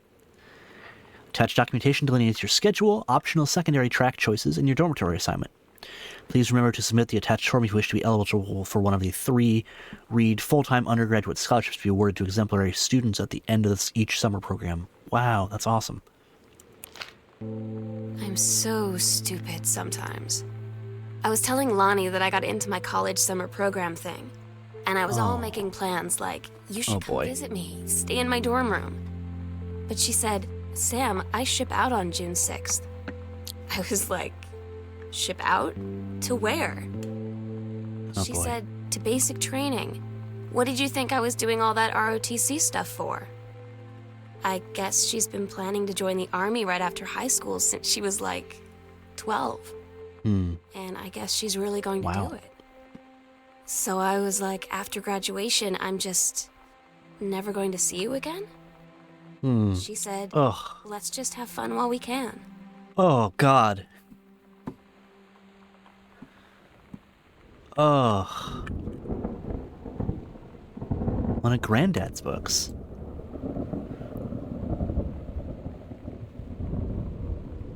Joyce, A Complete Understanding. So I'm going to assume it's about Ulysses. Oh gosh, what's his name? Not Ulysses Joyce. Whatever the ship date. Yeah, I know, right? Ugh, it's ugh.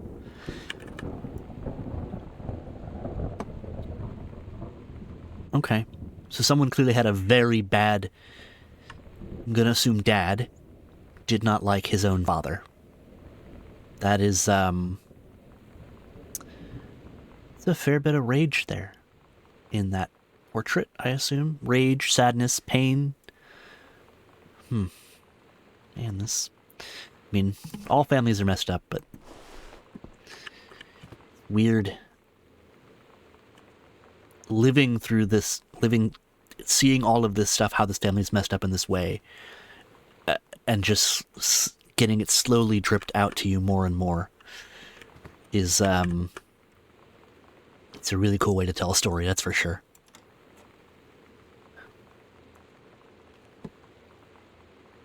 Heart into pendants.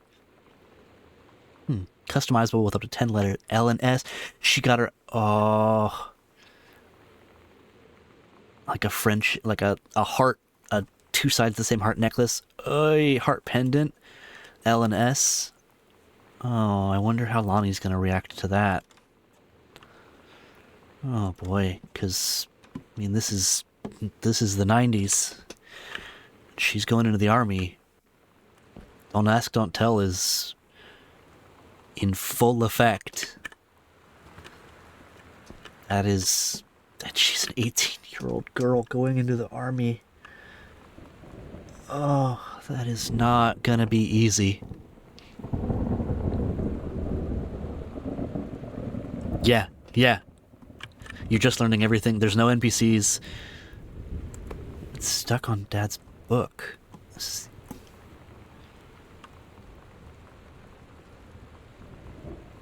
Oh, boy.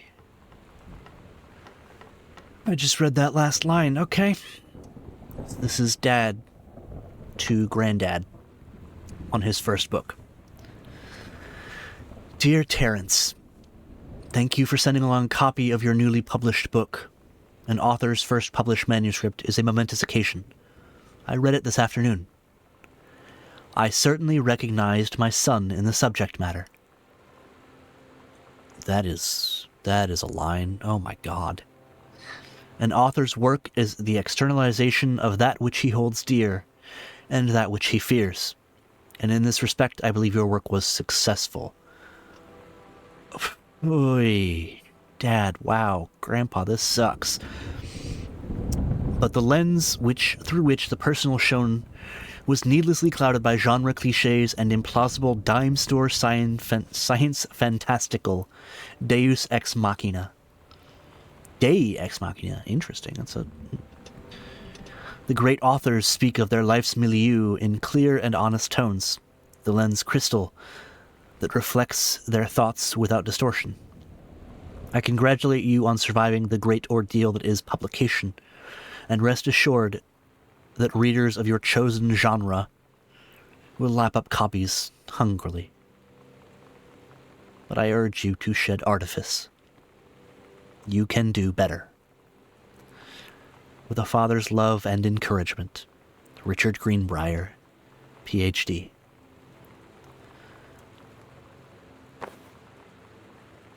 Oh, God, that...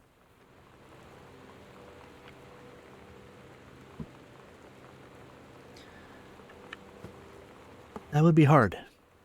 That would be... almost unbelievably hard to get that kind of a letter. I can see why his dad's face was carved out of the portrait.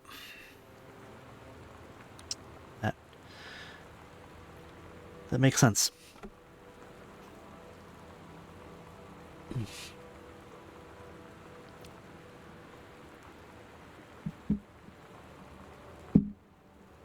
Mr. Masson, who... Is this your... Yeah, this is your uncle, okay. So you've carved out part of this.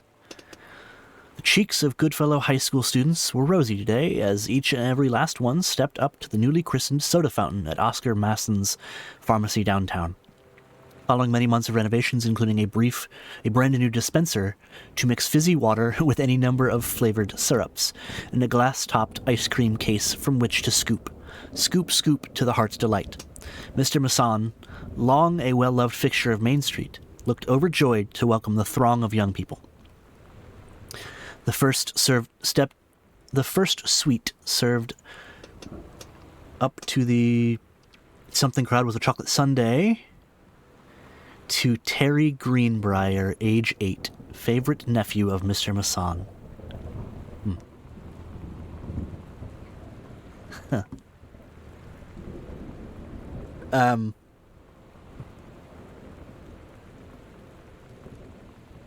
Wow. That's cool. When my granddad passed in February, I got to see a lot of photos and hear a bunch of stories that I'd never heard before or had heard and forgotten. And my grandma told the story of meeting him for one of the first times. He was a he was a soda jerk at a fountain in the town that they grew up in, which was where my mom grew up as well. They grew up there and got married there and lived there, and he passed and they still live there. My mom grew up there and went to the same high school and everything. So the fact that Oscar had a soda shop as well, a pharmacy. It's yeah, I saw a picture of my granddad at, he must have been 16, maybe even younger, 16, 17, soda jerk at a fountain, which is where my grandma met him, I think, for the first time, I want to say, or either that or school or something. But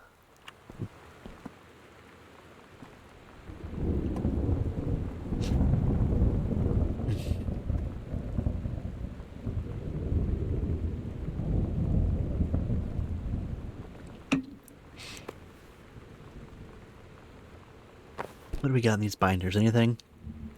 Nope. What's this folder? I'm sorry. What? Mom's citizenship? Mom was not a naturalized citizen?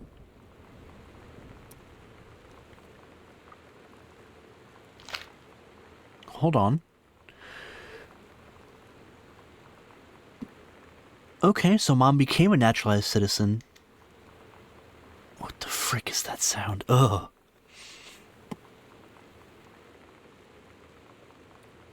Mom was Canadian. Okay. Janice Elizabeth Conley Greenbrier. Huh. Became a citizen in 1972 on the 20th of July. Huh. It's my sister's birthday, the 20th of July. Oh.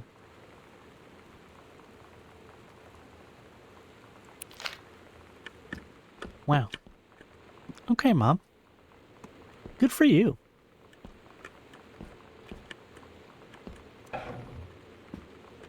What the frick is this room? I'm sorry.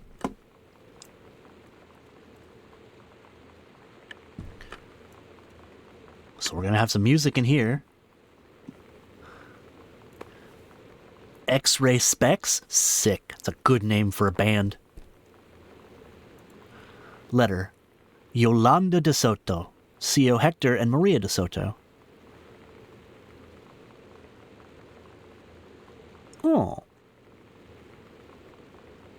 Care of Hector and Maria de Soto, 718 Valle Humbar, Valle de Arcon, La Sacion.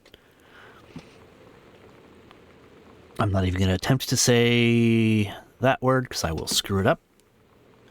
Estará Mexico, Mexico. Mexico State, Mexico. Oh, wow. This is... Okay, so Yolanda is Lonnie. Wow. Huh. Dear Sam, I'm so happy you liked the drawing. I was thinking of us when I drew it. I knew you'd be able to tell. Wonder what drawing it was. You'd love Mexico. I think. Probably. The nature here is totally different than back home. I keep thinking about Allegra and the first mate lost on a geyser. On a mysterious island where even the plants are out to get them. And then I think of them together, out there in the wilderness together. And I start thinking of you. Again. I lie here in bed, and I can almost feel you. I've been trying to save it up for when we're together again. I haven't done a good job, okay? But I tried. Ooh. Okay, enough about that. What are you trying to save? Your last letter got to me the day before we started driving back north. We'll be racing this letter home. If I get home first, we can read it together. And yes, I'm taking tons of photos. We'll have to spend so much time in the dark room. Te amor, Lonnie. Today's Spanish lesson. Fly, mosca. Hubcap, tapacubos. Sunbeam, rayo del sol. Your love, tu amor.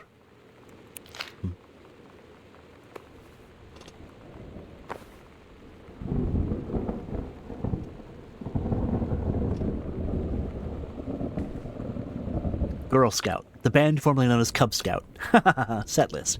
Role model, authority, main squeeze, telling stories, instruction. First mate, nice, self, Girl Scouts, and denial. Todd's band lost their singer. Todd said he sucked. Lonnie said he got sick of Todd's shit.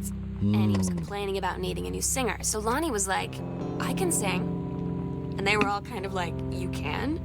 And she was like, probably. Okay. She's been rehearsing with them for like a week now. And I finally got to see them play in Todd's basement today. And she's actually really amazing. Right, Lonnie. I feel so proud when she's on stage. It's incredible being in awe of someone you love. So everybody knows it's like a temporary situation till she ships out in June. But till then, I'm gonna be at every single show.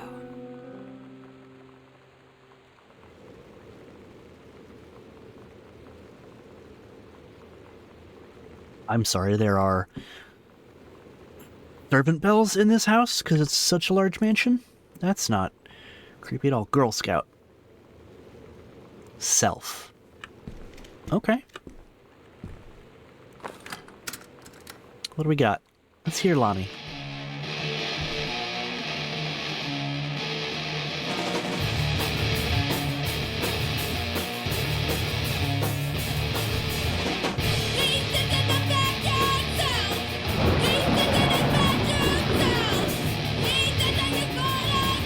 All right, Lonnie. Hell yeah, girl.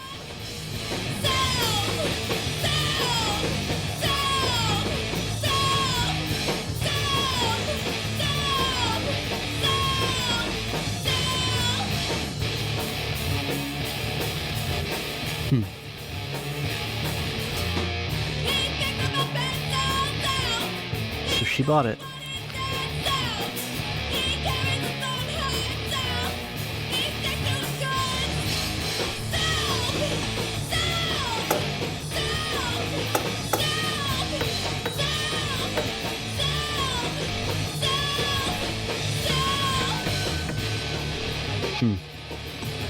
Spells are creepy. I don't like it. Why is the one for the library missing?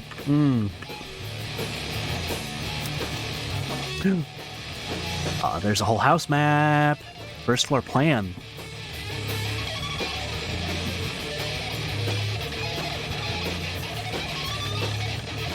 Okay, second floor study, library.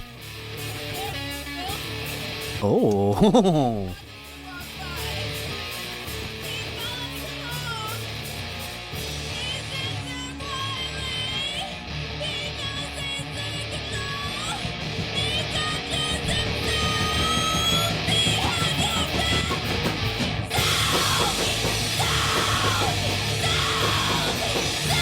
Man, she is great. She's actually really good. Dang. I love that they did so much with music in this game.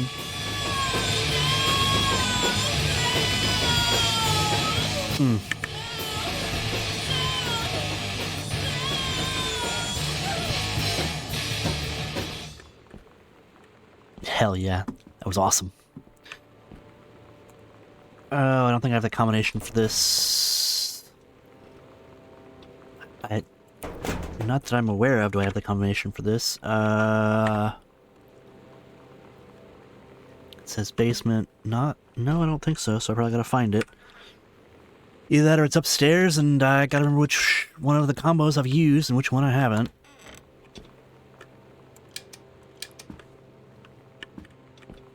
Wood for the fireplace, I assume?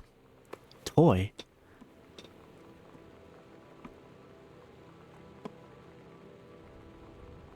Oh, that was Dad's. If I had to bet, this was Dad's rocking horse thingy from when he was a kid. Oh boy.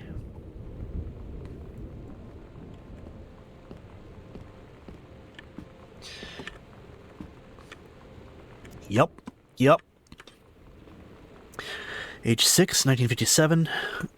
7, 8, 1960. 11, 12.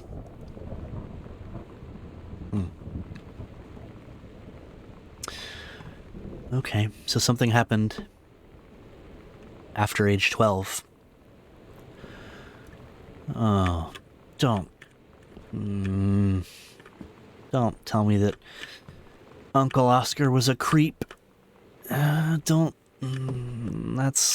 my guess right now, is that Uncle Oscar was a pervert, which is no bueno.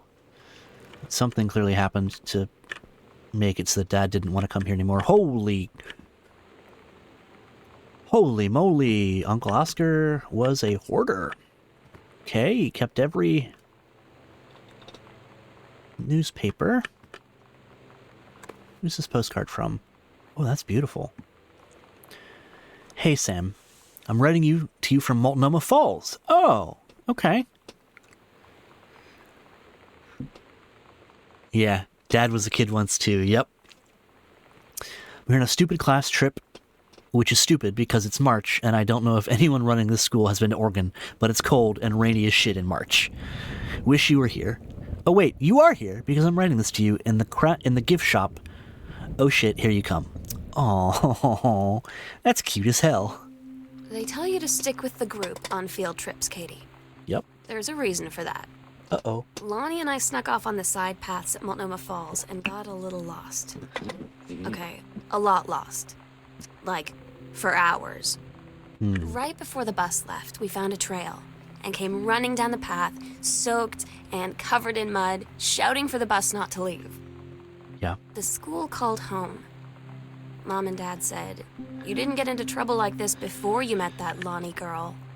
Ooh. But I don't think they know about us.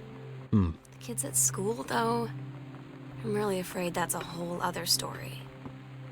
Stick with the group, Katie. Stick with the group. Oh, Katie. Oh. Mason's pharmacy changes hands in 65.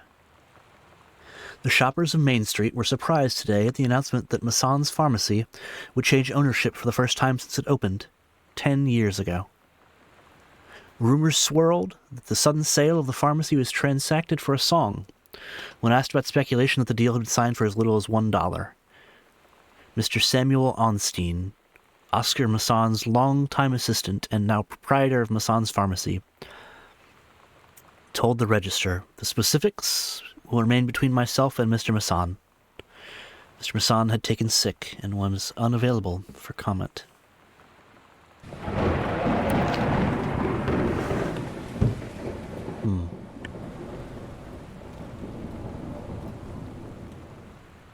For now, poor uncle. This was clearly here as a sweet,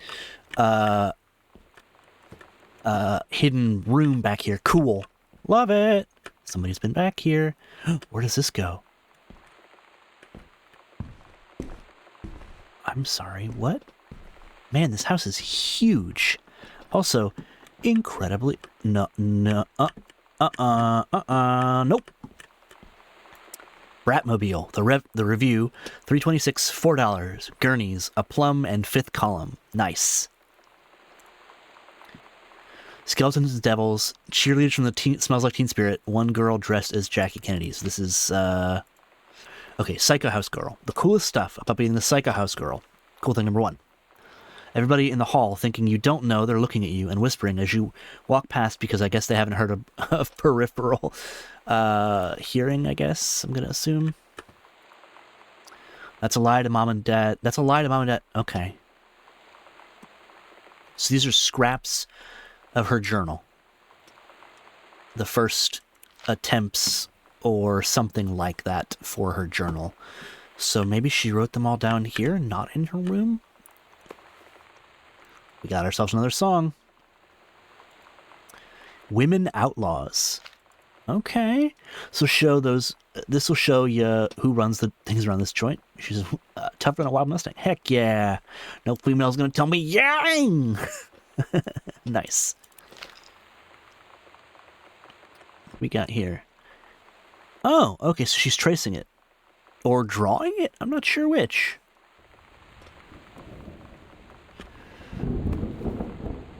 Heavens to Betsy. This is Terrorist by Heavens to Betsy. Okay, cool. So we got more Heavens to Betsy. And there.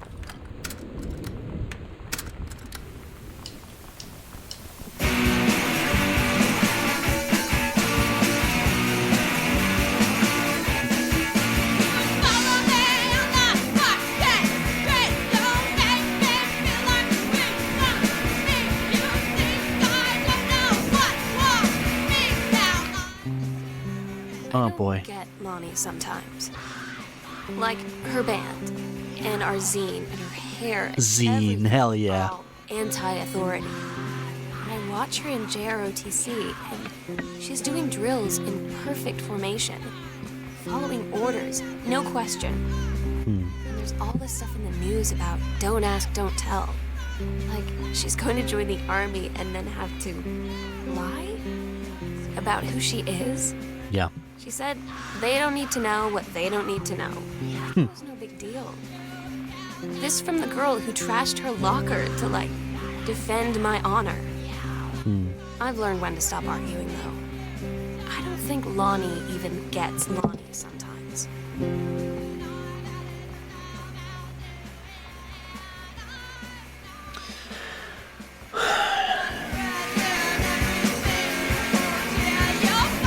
Dear Miss Greenbrier, I appreciate the time and effort. I'm gonna wait till this song's done. It's too loud in my head. I can't hear myself think with that going on at the same time. It's a little too loud in my earphones. And then I can't walk away while reading this. If I could, I would try. Dear Miss Greenbrier, I appreciate the time and effort you put into writing your letter. I gotta find this letter, I guess. It showed initiative and was well written, but it does not change my mind on this matter. While I understand that Miss DeSoto is a friend of yours, the fact of the matter is that she defaced school property with profanity. The fact that she allegedly defaced her own locker in retaliation for another student doing the same to yours is immaterial. As to your complaint that no other student has been punished for their part in this incident, the fact is no guilty party has come forward, and there has been no convincing evidence as to who might have defaced your locker. In other words, there is no one to punish. I would suggest letting this issue drop, as it will only bring more unwanted attention on yourself, which I believe is what you claim began this whole incident in the first place. Principal Sheldon Grossman. Oof. Some pizza stain? Some old pizza? Sonic Youth. Nice. Chip bags. Label. What's this label? Girl Justice Now. Okay. All right. All right, girl. Got some socks. Oh, this is their zine? Sick. So their zine is Girl Justice Now. Kicking against the patriarchy. The Great Goodfellow Riot of 95. Sick. This one's for you, Grossman. Sick. I love it. So this is where they planned and drew this. Wipers. Kicking against patriarchy. Heard enough? Had enough? Oh man, this is sweet. This one's for you. Oh man, they're so good. Rev 1 Revolution Girl. Upside down cross on that. Okay. Captain A. This is, man, she is great at drawing. Heavens to Betsy. Bratmobile at X-Ray Cafe. Nice. Girls to the front. Sweet.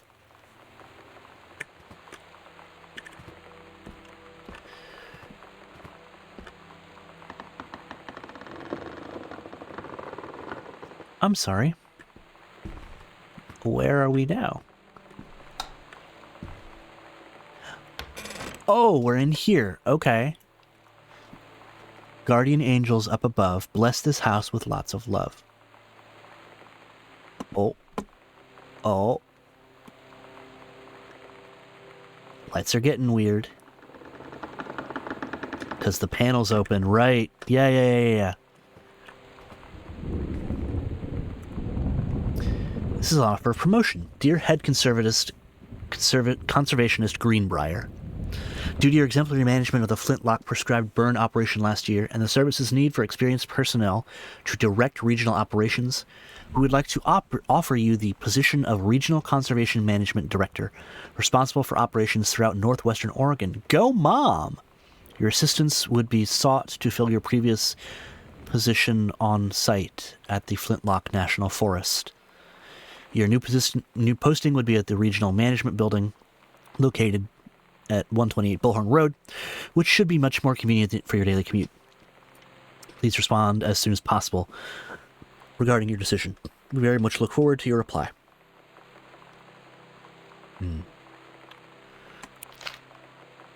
Mom. I wonder what Mom's going to say, because she... En español. Hey, sí. That's going to be hard for Mom because she's got to decide what she's going to do versus Ranger Rick.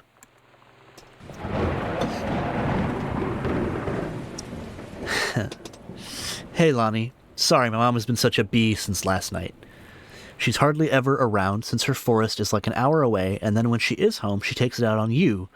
Like, because you're not a member of the family, she knows you won't call her on it. And I'm sorry. It's okay. I know she's just jealous of our cool and freewheeling lifestyles. I feel sorry for you.